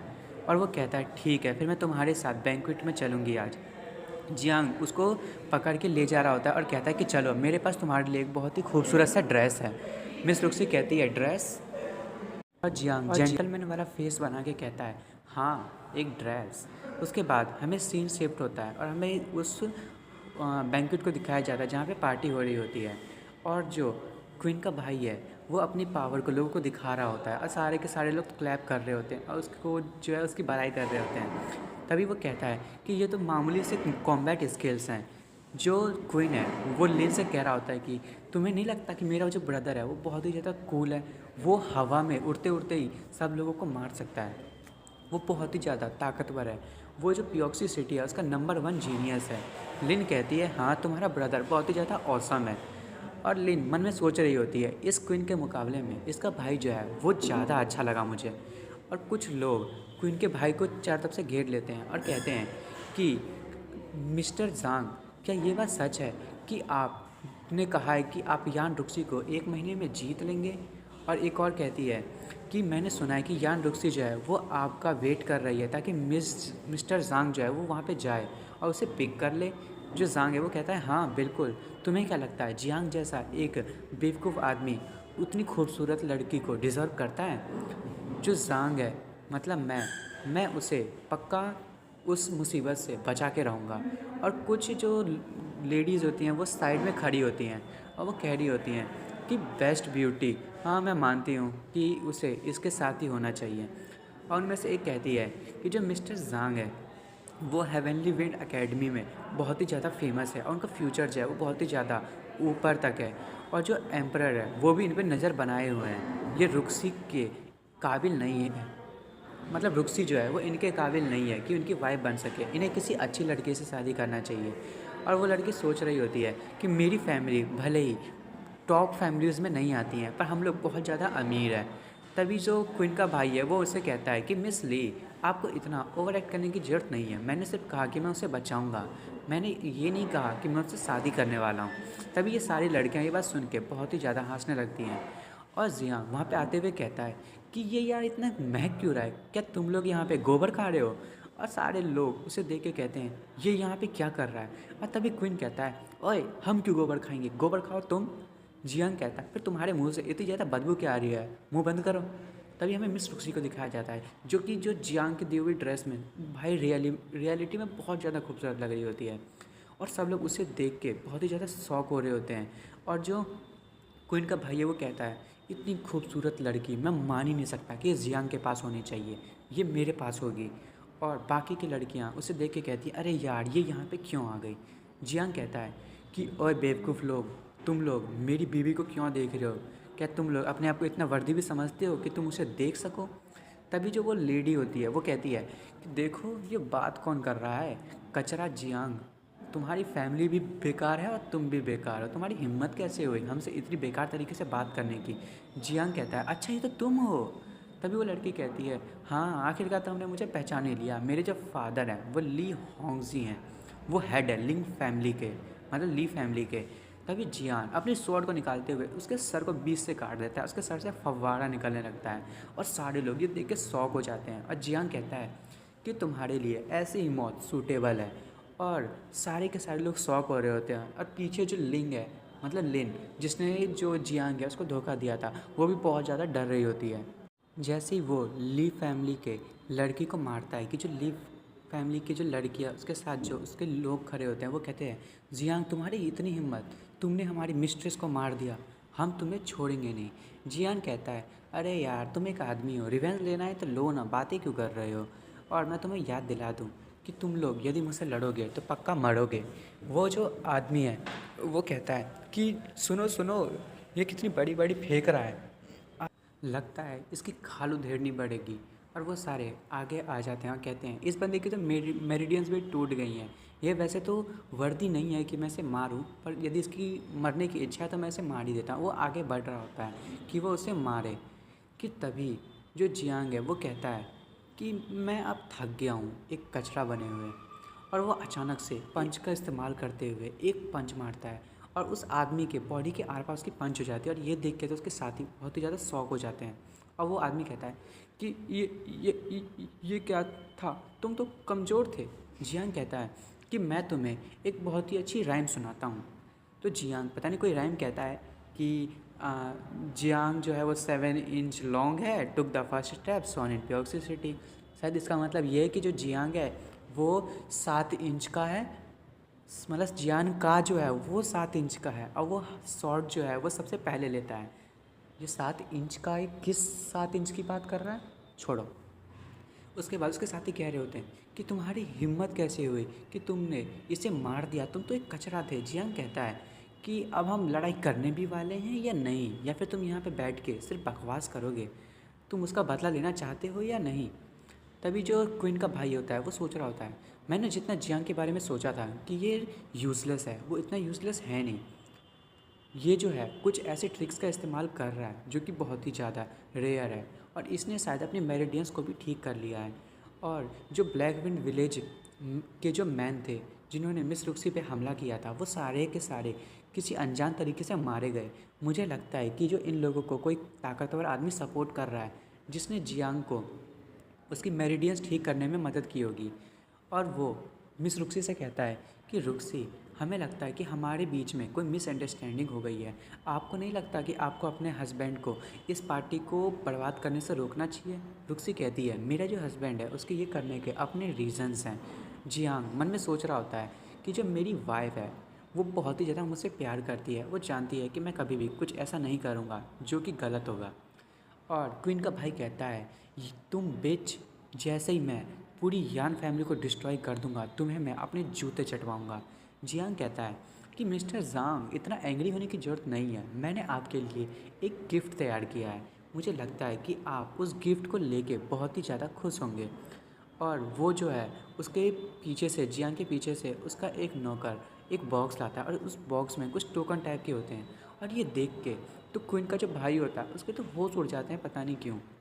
जियांग कहता है कि मिस्टर जांग, मैंने सुना था कि आपके पास बहुत सारी ब्यूटीज़ हैं आपके प्राइवेट रेजिडेंस में। मैं वहाँ पे गया और मैंने देखा वो सच में खूबसूरत थे। तो जो क्वीन का भाई होता है वो कहता है, तुमने आखिर उन लोगों के साथ क्या किया? जियांग कहता है, तुम बहुत ज़्यादा अकेले हो गए होगे उन सारे के सारी ब्यूटीज़ के साथ अकेले रह गए, तो मैंने उन्हें अपने सोल्जर्स के पास कैंप में भेज दिया।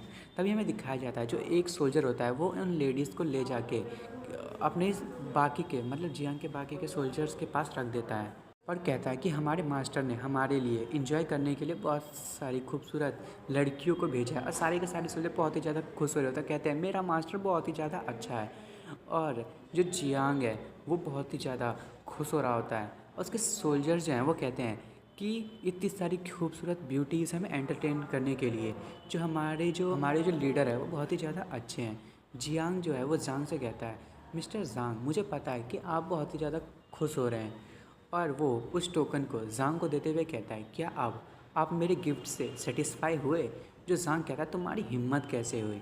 तभी जियांग एकदम डेडली लुक बना के कहता है कि तुमने पहले इस चीज़ की शुरुआत की, तुमने कहा था कि तुम मेरी बीवी को 1 महीने में अपना बना लोगे, तुम्हारी हिम्मत कैसे हुई ऐसी बात कहने की। और दोस्तों अब मैं इस एपिसोड को आज यहीं पे ख़त्म कर रहा हूँ। अगले एपिसोड में देखेंगे कि जियान अब उन दोनों के साथ यानी कि क्वीन और क्वीन का जो बड़ा भाई है उसके साथ क्या करने वाला है। Thank you for watching friend. तो हेलो दोस्तों, आपका फिर से स्वागत है मेरे चैनल साफ्लिक्स पर। जैसे कि हमने पिछले एपिसोड में देखा था कि जो जियांग है वो और मिस रुक्सी पार्टी में गए होते हैं, क्वीन के ब्रदर की जो डिनर पार्टी होती है उसमें। और वहाँ पे उन लोगों ने जाके एक ली फैमिली की लड़की को मार दिया होता है। अब देखते हैं आगे। जो क्वीन का भाई होता है वो सोच रहा होता है कि इन लोगों से यहाँ पे लड़ाई करना बिल्कुल भी अच्छा नहीं है, कि तभी क्वीन जो है वो उस पर हमला करने के लिए आगे बढ़ता है और कहता है कि जियांग आज मैं तुम्हें पक्का मार दूंगा, तुमने मेरे भाई की इंसल्ट करने की कोशिश कैसे की? तुम जो यहाँ से कभी भी पैदल नहीं जा पाओगे और ना ही जिंदा जा पाओगे। क्वीन का भाई सोच रहा होता है कि हाँ ये ठीक है, मुझे नहीं लगता कि मुझे इससे लड़ाई करना चाहिए, ये मेरे सामने बहुत ज़्यादा कमज़ोर है, इसे तो मेरा भाई ही संभाल लेगा। जियांग उस क्वीन के अटैक को रोकते हुए कहता है कि अच्छा तुम तो मेरे पोते हो ना, आखिर तुम यहाँ क्या कर रहे हो? क्या तुम अपने भाई के लिए अपने दादाजी के सामने खड़े होगे? क्वीन कहता है जियांग बोलना बंद करो, इतने एरोगेंट होने की ज़रूरत नहीं है, तुम मुझे अंडर एस्टिमेट कर रहे हो, मैं तुम्हें पक्का मार दूंगा और तुम वैसे भी मेरी ट्रैप में फंस चुके हो। कि तभी वो अपनी पंचेस को तैयार करता है और कहता है कि मैं तुम्हें आज एक बढ़िया स्किल दिखाऊंगा। और सभी लोग ये देख के बहुत ही ज़्यादा शॉक हो रहे होते हैं, क्योंकि वो जो है वो एक बहुत ही रेयर पंच का यूज़ कर रहा होता है। और सभी सोच रहे होते हैं ये तो यहाँ का सेकंड जीनियस है, मैं तो कभी सोच भी नहीं सकता कि ये इस पंच का यूज़ कर पाएगा। जो लिन होती है वो भी सोच रही होती है कि जो क्वीन है वो इतना भी बुरा नहीं है, वो बहुत ज़्यादा ताकतवर है जियांग के सामने में। जियांग कहता है कि मेरे पोते तुम भले ही सेकंड ग्रेड पल्स में पहुंच चुके हो, पर तुम कभी भी अपने ग्रैंडपा को नहीं मार पाओगे। तुम्हें क्या लगता है तुम मेरे से बेहतर हो? मैं तो तुम्हें ऐसे ही मार दूँ, पर यदि मैं तुम्हें मार दूँगा तो मुझे ब्लेम मत करना कि मैंने अपने पोते ही को मार दिया। और वो गुस्सा होते हुए कहता है तुम सन ऑफ बिच, मैं तुम्हें छोड़ूंगा नहीं। और वो अपने टाइगर फिस्ट का यूज़ करता है और सब कहते हैं कि तो बहुत ही ज़्यादा ताकतवर है। मुझे तो लगता है कि इसके सामने कोई ग्रैंड मास्टर लेवल का मार्शल आर्टिस्ट होता वो भी नहीं टिक पाता। ये तो जियांग है, वो तो ऐसे ही मर जाएगा। जांग फैमिली की जो सिग्नेचर टेक्निक है वो बहुत ही ज़्यादा ताकतवर है। तभी क्वीन वहाँ पे अटैक करने के लिए आगे बढ़ता है और कहता है कि मैं तुम्हें आज नर्क में पहुँचा दूंगा। और वो मन में सोच रहा होता है कि मैं इस दिन का कब से इंतज़ार कर रहा था। कि तभी जियांग अपनी पावर को अनलीश करता है और कहता है तुम्हारी इतनी हिम्मत, तुम मुझे मारोगे? और वो भी अपने हाथों को आगे करते हुए उसके पंच को अपनी एक हाथ से रोक देता है। और क्वीन ये देख के बहुत ही शौक हो जाता है और कहता है क्या इसने अपने सिंगल हाथों से मेरे पंच को रोक लिया? जो जियांग है वो कहता है अच्छा मैंने कहा था ना कि तुम्हें अपने दादा की बात सुनना चाहिए था, अब मरो। और वो उसे दूर फेंक देता है और वो बहुत ही दूर जाके गिरता है। और ये देख के क्वीन का भाई और लिन बहुत ही ज़्यादा डर जाते हैं और कहते हैं कि ये कैसे हो सकता है। तभी जो जियांग है वो क्वीन के सर पे पाँव रखते हुए कहता है कि हाँ अब तुम्हें कैसा लग रहा है? क्वीन कहता है कि तुम्हारी इतनी हिम्मत, मैं तुम्हें मार दूंगा, अपने पैर हटाओ। तभी जो क्वीन का भाई होता है वो कहता है जियांग मेरे भाई को जाने दो, नहीं तो मैं पूरी कोशिश करूँगा कि तुम यहाँ से मर के ही जाओ आज। जो लिन होती है वो भी सोच रही होती है कि तुम क्वीन को हर्ट करने की सोचना भी मत, नहीं तो मैं तुम्हें मार दूंगी। और जो क्वीन है वो भी कह रहा होता है कि तुम्हारी हिम्मत है तो तुम मुझे मार के दिखाओ, मेरे भाई और जो मेरे बाप हैं वो तुम्हें पक्का मार देंगे। जियांग कहता है कि अच्छा देखते हैं मुझे कौन स्टॉप करता है। और वो अपनी लात का इस्तेमाल करते हुए उसके सर का चीथड़ा उड़ा देता है। और ये देख के तो लिन और जो क्वीन का भाई होता है वो बहुत ही ज़्यादा गुस्सा हो जाते हैं। अब क्वीन का भाई एकदम गुस्सा होते हुए कहता है तुम्हारी इतनी हिम्मत, तुमने मेरे भाई को मार दिया। और ये देख के लिन जो है वो बहुत ही ज़्यादा शौक में आ जाती है। तभी जो क्वीन का बड़ा भाई होता है वो कहता है, तुम्हारी इतनी हिम्मत। और लिन भी गुस्सा होते हुए कहती है, तुमने तुमने उसे मार दिया, तुम्हारी हिम्मत कैसे हुई उसे मारने की। और जो लिन है वो जियांग को थप्पड़ मारने के लिए आगे बढ़ती है और वो कहती है कि तुम्हें मैं जिंदा नहीं छोड़ूंगी। और जैसे ही वो जियांग को थप्पड़ मारने वाली होती है कि जो मिस रुक्सी है वो वहाँ आ जाती है और लिन को एक घुमा के थप्पड़ मारती है। लिन पीछे गिर जाती है और मिस रुक्सी कहती है कि वो मेरा हस्बैंड है, तुम्हारी हिम्मत कैसी है उसे टच करने की, पहले मुझसे पूछो। जो लिन होती है वो कहती है, रुक्सी तुम भले ही सिटी लॉर्ड की डॉटर हो पर क्या तुम अपने हस्बैंड को किसी को भी मारने दोगी। जो मिस रुक्सी है वो कहती है कि मैं यहाँ पे बात नहीं कर रही क्योंकि मैं सिटी लॉर्ड की डॉटर हूँ, मैं यहाँ पे जियांग की वाइफ बन के आई हूँ और जो भी उसे मारना चाहता है तो आ जाओ, मैं तुम्हारा इंतज़ार कर रही हूँ। लिन कहती है कि ये तो 7th ग्रेड पे है, मुझे इससे लड़ाई बिल्कुल भी नहीं करना चाहिए। जियांग कहता है कि तुम बहुत ही ज़्यादा अच्छी होती जा रही हो मिस रुक्सी, तुम मेरी वाइफ होने के बिल्कुल लायक हो। और तभी जियांग बहुत ही ज़्यादा खुश हो रहा होता है और क्वीन का भाई अपनी पावर को अनलीश होते हुए करते हुए कहता है कि तुम आज यहाँ से ज़िंदा वापस नहीं जाओगे, मेरी स्ट्रेंथ के सामने तुम पक्का मरोगे, आज मैं तुम्हें यहाँ से बिल्कुल भी ज़िंदा नहीं जाने दूंगा। और वो अपनी पावर को पूरी तरीके से अनलीश करता है और सारे के सारे लोग उस पावर को बिल्कुल भी सामना नहीं कर पा रहे होते। वो कहते हैं ये तो बहुत ही ज़्यादा टेरिबल पावर है, ये तो बहुत ही ज़्यादा ताकतवर है, इसीलिए शायद इसे यहाँ का सबसे नंबर 1 जीनियस कहा जाता है, हम लोग तो उसके सामने कभी भी सर्वाइव भी नहीं कर पाएंगे और ना ही जियांग। जियांग कहता है कि तुम 22 साल के हो और अभी तक सिर्फ जूनियर मास्टर बने हो और तुम अपने आप को यहाँ का सबसे टैलेंटेड आदमी समझते हो, तुम्हें क्या लगता है कि तुम मेरे सामने टिक भी पाओगे। मैं तुमसे ज़्यादा भी ताकतवर हूँ और मैंने तुमसे ज़्यादा ताकतवर लोगों को मारा भी है। और ये सुन के सारे लोग शॉक हो जाते हैं और कहते हैं क्या, ये क्या फेंक रहा है, ऐसा हो कैसे सकता है, ये तो एकदम बेवकूफ़ है और ये कचरा है, ये ऐसे कैसे कर सकता है। लिन भी सोच रही होती है कि क्या ये सिर्फ अपने 7th ग्रेड पे नहीं था, तो फिर ये इतना ज़्यादा कॉन्फिडेंट क्यों है, कहीं मैंने जियांग को छोड़ के कोई गलती तो नहीं कर दी, मुझे शायद जियांग के साथ ही रहना चाहिए था और जांग चैंग को छोड़ देना चाहिए था। तभी वो कहती है कि नहीं, मैं कभी भी फेल नहीं हो सकती और ये कचरा कभी भी ताकतवर नहीं हो सकता, मेरे पास अभी भी एक तरीका है। और वो उठते हुए कहती है क्वीन के भाई को कि ब्रदर मैं जा रही हूँ इससे लड़ाई करने के लिए। कि तभी क्वीन का भाई से रोकते हुए कहता है, सिस्टर इन लॉ आपको जाने की ज़रूरत नहीं है, मैं एक 6th ग्रेड पल्स का हूँ और मैं इसे आसानी से मार सकता हूँ, आपको यहाँ पे उसे मारने की ज़रूरत नहीं है।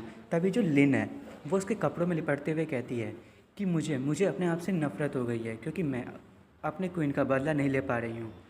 बिग ब्रदर प्लीज़ आप उसका बदला ज़रूर लें और इस जियांग को मार दें। तभी जो क्वीन है वो कहता है, मतलब क्वीन का भाई जो है वो कहता है कि आपको चिंता करने की ज़रूरत नहीं है, वो मेरा भाई था, मैं अपना बदला ज़रूर लूँगा। जियांग कहता है, अरे तुम लोग कितने बेकार हो, अभी तक तुम्हारे भाई के जो ब्लड है वो भी ठंडी नहीं हुई है और तुम लोग एक दूसरे में अफेयर चलाना स्टार्ट कर दिए, ये तो कितनी शर्म की बात है। क्या तुम्हें शर्मिंदगी महसूस नहीं हो रही है कि तुम अपनी डॉटर इन लॉ के साथ यहाँ पे क्या चीज़ें कर रहे हो। क्वीन का भाई गुस्सा होते हुए कहता है कि यहाँ पे इतनी बेकार की बातें करने का कोई मतलब नहीं बनता, वो मेरी सिस्टर इन लॉ है, तुम ऐसा सोचना भी मत कि मैं ऐसा कभी कुछ करूँगा। और वो जियांग पे हमला करते हुए कहता है कि मैं तुम्हें दिखाऊंगा असली टाइगर पंच कैसा होता है। और जियान भी उस पर अपने पंच से अटैक करना शुरू करता है और सोच रहा होता है कि मैं भी तो देखूं कि तुम कितने ज़्यादा ताकतवर हो, क्या तुम मेरे पंच का सामना कर पाओगे। और उन दोनों के पंचेस टकराते हैं और जियांग दीवार में जाके टकरा जाता है और क्वीन का भाई खुश हो रहा होता है। वो कहता है हाँ तुम्हारी इतनी हिम्मत, तुम 6th ग्रेड के ग्रैंड मास्टर से लड़ रहे थे, आज तो तुम्हारी चित्रें उड़ेंगे ही। जो जियांग है वो कहता है क्या तुम बेकार की फेंके जा रहे हो, क्या तुम्हारे पास इतनी ही ताकत है, मेरे को तो ऐसा लग रहा है कि मैं यहाँ पे से मसाज करवाने आया हूँ। वैसे मैं अपना एक मसाज पार्लर खोलने का सोच रहा था, क्या तुम वहाँ पे आके मसाज करना शुरू करना चाहोगे। जो क्वीन का भाई होता है वो बहुत ही ज़्यादा गुस्सा हो जाता है। वो कहता है मैं देखता हूँ कि तुम मेरी कितनी ज़्यादा पंचेस को ब्लॉक कर पाते हो। तभी वहाँ पे एक आते हैं मास्टर और वो कहते हैं कि रुक जाओ, और सभी उसे देख के रुक जाते हैं। और वो मास्टर कहते हैं कि तुम लोग मेरी प्राइवेट जगह पे यहाँ पे फ़ाइट करने की तुम्हारी हिम्मत कैसे हुई, यहाँ के रूल है कि यहाँ पे कोई भी फ़ाइट नहीं करेगा।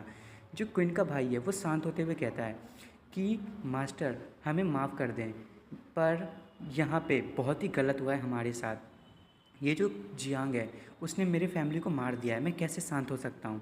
उसने मेरी फैमिली के एक मेंबर को मार दिया और किसी की फैमिली के मेंबर को कोई मार दे तो वो बंदा कैसे शांत बैठ सकता है। वो जो मास्टर है वो कहते हैं कि मुझे इससे कोई भी मतलब नहीं है कि तुम दोनों के बीच में क्या हुआ, पर यहाँ पे तुम लोग लड़ाई नहीं कर सकते। यहाँ पे सिर्फ तुम खाना खाने के लिए आए हो, यहाँ पे जो भी होता है वो तुम्हारी मर्ज़ी से होता है, पर तुम यहाँ पे तोड़ फोड़ नहीं कर सकते। जो क्वीन का भाई है वो कहता है कि एल्डर, आप इतने अनरीजनेबल कैसे हो सकते हैं।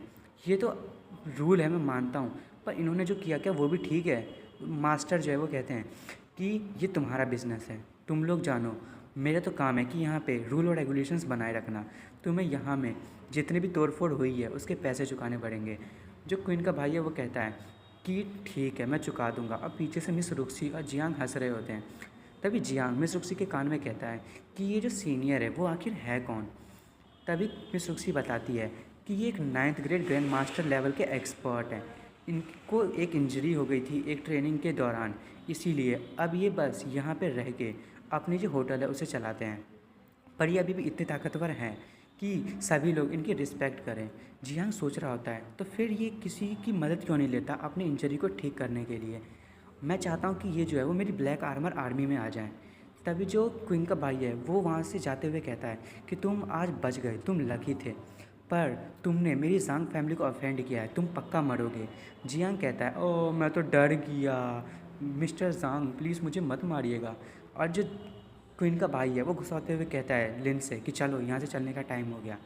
और लिन भी कह रही होती है मिस रुक्सी और जियांग को देख के एक दिन मैं तुम्हें दिखा दूँगी कि तुम एक कचड़ा हो। और दोस्तों आज का ये एपिसोड हम यहीं पे ख़त्म कर रहे हैं। आप अगले एपिसोड में देखेंगे कि अब आगे क्या होने वाला है। और दोस्तों आपको मेरी वीडियो पसंद आई हो तो प्लीज़ मेरी वीडियो को लाइक एंड सब्सक्राइब करना ना भूलें। Thank you for watching friends. तो हेलो दोस्तों, आपका फिर से स्वागत है मेरे चैनल साफ्लिक्स पर। जैसा कि हमने पिछले एपिसोड में देखा था कि जियांग ने क्वीन को मार दिया था और क्वीन का भाई गुस्सा हो जाता है और आगे बढ़ता है, पर वहाँ पे एक बहुत ही ताकतवर मास्टर आ जाते हैं और वो उन लोगों की फ़ाइट को रोक देते हैं। अब देखते हैं आगे। जो जियांग है वो उन्हें ग्रीट करते हुए कहता है कि आपको बहुत ही बहुत धन्यवाद कि आपने मेरी मदद की।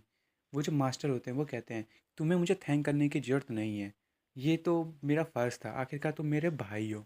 जो जियांग है वो कहता है भाई, और वो मन में सोच रहा होता है कि मेरा कब से इतना बड़ा भाई हो गया, कहीं मेरे पापा का कहीं और अफेयर तो नहीं था, जाके मुझे अपने पापा से पूछना पड़ेगा। तभी वो मास्टर कहते हैं कि मैं भी तुम्हारी तरह ही हूँ, और वो अपना बैच निकालते हैं तो हमें पता चलता है कि वो भी एक ब्लड अलायंस के जो मेंबर हैं। और वो कहता है कि ब्लड अलायंस में जो भी लोग हैं वो एक दूसरे के भाई जैसे ही हैं। जियान हंसते हुए कहता है अच्छा अच्छा, आप इस बैच की बात कर रहे हैं, मैंने कभी नहीं सोचा था कि मुझे कोई मेंबर ब्लड अलायंस का इस सिटी में मिल जाएगा। मैं तो गलत ही सोचने लगा था आप आपके बारे में कि मेरे पापा ने लगता है कोई चक्कर चलाया होगा। वो मास्टर जो है वो कहते हैं हाँ मुझे लगा था कि तुम कुछ ऐसा ही सोच रहे हो, क्या तुम यहाँ पे और टाइम रहना चाहते हो। तभी जो मिस रुक्सी है वो मन में सोच रही होती है कि जियांग ने कब एक इतनी ताकतवर अलायंस से समझौता कर लिया। जियांग जो है वो कहता है कि नहीं ये कोई बड़ी बात नहीं है, मैंने एक खूबसूरत सी लड़की को बचाया था जिसके कारण मुझे ये बैज मिला। और ये सुन के पीछे मिस रुक्सी बहुत ज़्यादा गुस्सा हो रही होती है। जियांग मन में सोच रहा होता है कि जो ग्रैंड मास्टर है वो बहुत ही ज़्यादा ताकतवर है, ऊपर से ये जो इसके पास ब्लैक आयरन बैज है, मुझे लगता है कि मुझे इसे अपनी टीम में ऐड कर लेना चाहिए। जो वो मास्टर होता है वो कहता है अच्छा तो ऐसी बात थी। जियांग कहता है ब्रदर, आपकी जो इंजरी है क्या आप वो मुझे दिखा सकते हैं, मुझे लगता है कि मैं उसे ठीक कर सकता हूँ और आपको ब्रेक थ्रू करने में मदद कर सकता हूँ। तभी वो जो मास्टर है वो पीछे घूमते हुए कहता है कि धन्यवाद पर मुझे ज़रूरत नहीं है। जियांग कहता है पर क्यों, क्या आपको मुझ पे यकीन नहीं है। वो जो मास्टर होता है वो कहता है कि मुझे बिलीव है, पर मुझे ना अब इसकी ज़रूरत नहीं है, मैं इसे हील नहीं करना चाहता। मेरी ज़िंदगी में इतना कुछ बुरा हुआ है कि अब मेरी जीने की चाह नहीं है। मैं चाहता हूँ कि मुझे ये इंजरी के चलते मेरी डेथ हो जाए। तभी जियान मन में सोच रहा होता है कि इतने ताकतवर ग्रैंड मास्टर के साथ आखिर ऐसा क्या हुआ होगा। फिर जियान उन्हें कहता है कि मुझे तो नहीं पता कि आपके साथ क्या हुआ, पर मैं हूँ जो आपकी हर प्रॉब्लम्स को सॉल्व कर सकता हूँ। अगर आप मेरी मदद लेना चाहें, मैं एक आर्मी बना रहा हूँ जिसमें मुझे आप जैसे एक लीडर की ज़रूरत है, और मैं चाहता हूँ कि आप उस आर्मी को ज्वाइन करे और आप वहाँ पे उसमें बहुत सारे आप ही के जैसे जीनियस मास्टर्स हैं, पर मैं चाहता हूँ कि आप उनके इंस्ट्रक्टर बने और उन्हें और ज़्यादा ताकतवर बनाएं। तभी जो वो बुड्ढा है वो कहता है, मतलब मास्टर, कि नहीं, इस चीज़ की ज़रूरत नहीं है। जियांग कहता है, अच्छा ठीक है, पर अगर आपका यदि मन बदल जाए तो आप यान फैमिली के यान हाउस में आ सकते हैं 10 दिनों के अंदर में। उसके बाद हमें बाहर का सीन दिखाया जाता है। मिस रुक्सी कहती है कि तुम श्योर हो कि हमें उस मास्टर को अपनी टीम में लेना चाहिए? जियान कहता है, मैं गारंटी दे सकता हूँ कि वो जो बंदा है वो बहुत ही अच्छा है और वो 6 दिनों के अंदर अंदर पक्का यान फैमिली में ज़रूर आएगा। जियान कहता है, तुम्हें ऐसा क्यों? जियान मतलब मिस रुक्सी कहती है कि तुम्हें ऐसा क्यों लगता है? जियांग कहता है कि अगर तुम ये जानना चाहती हो तो तुम्हें मुझे किस करना पड़ेगा, तभी मैं तुम्हें कुछ बताऊंगा। मिस रुक्सी कहती है, नहीं, फिर मुझे बताने की ज़रूरत नहीं है। तभी जियान कहता है कि अच्छा अच्छा ठीक है, मैं तुम्हें बता रहा हूँ, पर अगली बार यदि तुम मुझसे कुछ क्वेश्चन जानना चाहोगी तो तुम्हें पक्का मुझे किस करना पड़ेगा। मिस रुक्सी कहती है, अच्छा ठीक है, पर अगली बार। और जियांग उसे देख के कह रहा होता है ये कितनी ज़्यादा इनोसेंट है। और वो मिस रुक्सी से बताता है कि 6 दिन के अंदर हमारी बैटल स्टार्ट होने वाली है। मेरी ब्लैक ड्रैगन आर्मी पूरी तरीके से तैयार हो चुकी है ताकि वो ब्लैक विंड फोर्ट्रेस को जीत सके। मिस रुक्सी कहती है, ब्लैक आर्मर ड्रैगन आर्मी? जियान कहता है, हाँ, the black armour dragon army. ये जो है वो पूरी की पूरी ब्लैक विंड फोर्ट्रेस को कन्क्वेयर कर लेगी और उस पर हमारा कब्जा होगा और उसका जो ओनर है उसको भी हम मार देंगे। तभी हमें जांग फैमिली के हाउस को दिखाया जाता है और जो जांग फैमिली का जो लीडर होता है यानी कि क्वीन का पापा, वो अपने बेटे को मरा हुआ देख के बहुत ही शॉक हो जाता है और कहता है, क्या क्वीन मर गया? कैसे? तभी क्वीन का बड़ा भाई कहता है कि मुझे माफ़ कीजिए, मैं अपने बड़े छोटे भाई को बचा नहीं पाया। तभी जो जांग फैमिली का लीडर है वो वहाँ जाते हुए रोते हुए अपने बेटे के पास जाता है। लिन कहती है कि ये जो भी है उसमें हमारे बड़े बिग ब्रदर की कोई भी गलती नहीं है, उन्होंने उन्हें बचाने की पूरी कोशिश की, पर जो जियांग है उसने उसे मार दिया। तभी क्वीन के पापा कहते हैं, तो प्रिपरेशंस कैसी चल रही हैं? तो क्वीन का बड़ा भाई कहता है कि ब्लैक विंड फोर्ट्रेस में जाने के लिए हमने 3,000 बैंडिट्स को तैयार कर लिया है। बस अब आपकी जो है हमें डिसीजन चाहिए कि हम उन पर अटैक कर दें। तभी वो एकदम गुस्से में कहता है कि ठीक है, फिर जल्दी से लड़ाई करने की शुरुआत करो। और लिन जो है वो भी चिल्लाते हुए कहती है, ली फैमिली भी आपका साथ देगी ताकि आप अवेंज ले सकें। और वो मन में सोच रही होती है कि रुक्सी, मैं तुम्हें सिखाऊंगी कि किसी से पंगा लेना कैसा होता है। मैं तुम्हें विधवा बना दूंगी और जियांग को मार दूंगी और मैं जांग फैमिली की जो सबसे बड़ा बेटा है उससे शादी कर लूँगी। फिर हमें दिखाया जाता है कि जो जियांग है वो नहा रहा होता है और उसके आसपास में जो स्पिरिचुअल एनर्जी होती है उसे एब्जॉर्ब कर रहा होता है और वो अपनी जो पावर को बहुत ही ज़्यादा बढ़ा रहा होता है। तभी वहाँ पे जेंगार यानी कि जो उसकी मेड है वो वहाँ पे आ जाती है और कहती है कि मास्टर, क्या आपने ब्रेक थ्रू कर लिया? आप तो यहाँ पे बहुत टाइम से प्रैक्टिस कर रहे हैं। तभी जियान कहता है कि हाँ, ज़्यादा देर से तो नहीं, पर मुझे लगता है कि मैं ब्रेक थ्रू कर लूँगा, पर मुझे तुम्हारी कोई भी हेल्प नहीं चाहिए, तुम यहाँ से जा सकती हो। तभी जियांगार जो है वो कहती है, आपका क्या मतलब है? क्या मैं आपकी मदद नहीं कर सकती?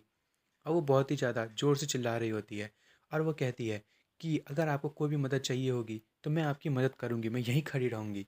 जियान कहता है, अच्छा, पर मुझे नहीं लगता कि तुम्हारी कोई मदद की ज़रूरत है। और वो मन में कह रहा होता है, जो ये लड़की है उसको कोई भी आइडिया नहीं है कि यहाँ पे क्या हो रहा है। तभी जो जियांगर है वो कहती है, मुझे लगता है कि आपको मुझ पे बिल्कुल भी यकीन नहीं है। जियान कहता है, जियांगार, तुम पे मुझे पूरा यकीन है, मेरे पास तुम्हारे लिए कुछ और काम है, पर तुम वो कर पाओगी या नहीं कर पाओगी उसका श्योर नहीं हूँ मैं। जो जियांगार है वो कहती है कि जब तक आप मुझे वो काम नहीं देंगे तो आपको पता कैसे चलेगा कि मैं कर सकती हूँ कि नहीं। जियांग कहता है कि तुम्हारे लिए मेरे पास एक बहुत ही खतरनाक काम है। तुम तो लिन फैमिली की जो लिन है उसे तो जानते ही होगे, तुम्हें उसके लिए एक गिफ्ट तैयार करना है। फिर हमें अगले दिन का सीन दिखाया जाता है। जो एक लड़की होती है वो अपना शकल ढक के इधर से उधर भाग रही होती है और कुछ रूमर्स फैले होते हैं लिन के बारे में। मुझे लगता है कि ये सारा काम ना जियांग का ही होगा और सारे लोग उस बारे में बात कर रहे होते हैं कि जो लिन है उसे कोई छुपी हुई बीमारी थी, हिडन डिसीज़ थी उसे। और फिर हमें दिखाया जाता है जांग मैंसन का सीन। वहाँ पे लिन जो है वो क्वीन के बड़े भाई से मिलने के लिए आती है। वो कहती है, ब्रदर, मैं यहाँ पे आपसे मिलने के लिए आई हूँ, ये जो रूमर्स हैं वो सारे झूठ है, ये सारी मिसअंडरस्टैंडिंग है। तभी क्वीन का बड़ा भाई लिन को थप्पड़ मारते हुए कहता है कि बकवास मत करो, मुझे पता है कि तुम्हें पक्का कोई हिडन डिसीज़ है और तुम मुझे यहाँ पे हर्ट करने के लिए आई हो। जो लिन है वो उसके पाँव पकड़ लेते कहती है, ब्रदर, मैं सच कह रही हूँ, मुझे कोई भी डिसीज़ नहीं है, ये पक्का जियांग ने ये रूमर फैलाया होगा ताकि वो मुझसे बदला ले सके। तभी वो जो है वो बहुत ही गुस्सा हो जाता है और वो कहता है, तुम पे मैं यकीन करूं? तुम बिच, तुम्हें क्या लगता है कि मैं भूल गया कि तुमने जो मेरे भाई हो भाई को सिड्यूस करने की कोशिश की थी और वही फार्मूला तुम मुझ पे यूज़ कर रही हो और सिड्यूस करने की कोशिश कर रही हो और मेरे रिप्यूटेशन को कम कर रही हो। हम जो है जियांग फैमिली को कल मार देंगे और यदि तुम अपने लिन फैमिली को बचाना चाहती हो तो मुझसे दूर रहो। और लिन वहाँ से चली जाती है और वो कह रही होती है कि वो आदमी, उसने ये बिल्कुल ठीक नहीं किया, मैं उसे कभी भी नहीं जाने दूंगी। फिर हमें hill behind the main city hall का सीन दिखाया जाता है।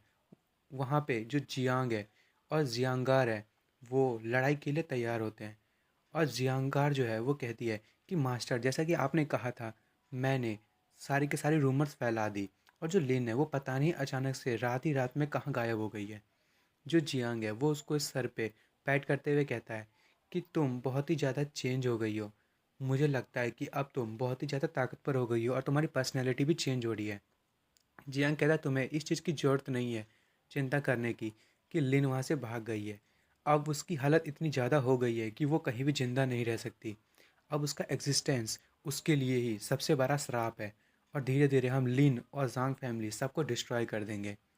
फिर हमें दिखाया जाता है जो जियांग है वो अपने सोल्जर्स के साथ होता है और उसके सामने लिन होती है। ये जो सारी की सारी ना इमेजिनेशन होती है जियांगार की, वो सोच रही होती है कि जो जियांग है ना वो अपनी एक फैंटेसी दुनिया तैयार करना चाहता है और वो जियांग से कहती है, आप तो बहुत ही औसम हो ब्रदर, मुझे लगता है कि आप उसका इलनेस का बहाना करवाना चाहते हो ताकि वो आपके पास आए और आप उसे अपनी रखेल बना लो। जो जियांग कहता है, तुम गलत सोच रही हो, मैं उसे पूरी तरीके से डिस्ट्रॉय करना चाहता हूँ और वो अब मेरे लायक नहीं है, अब वो एक पब्लिक प्रॉपर्टी बन चुकी है। तभी जो जियांगार है वो कहती है, क्या आप उसे अपने लिए नहीं रखेंगे?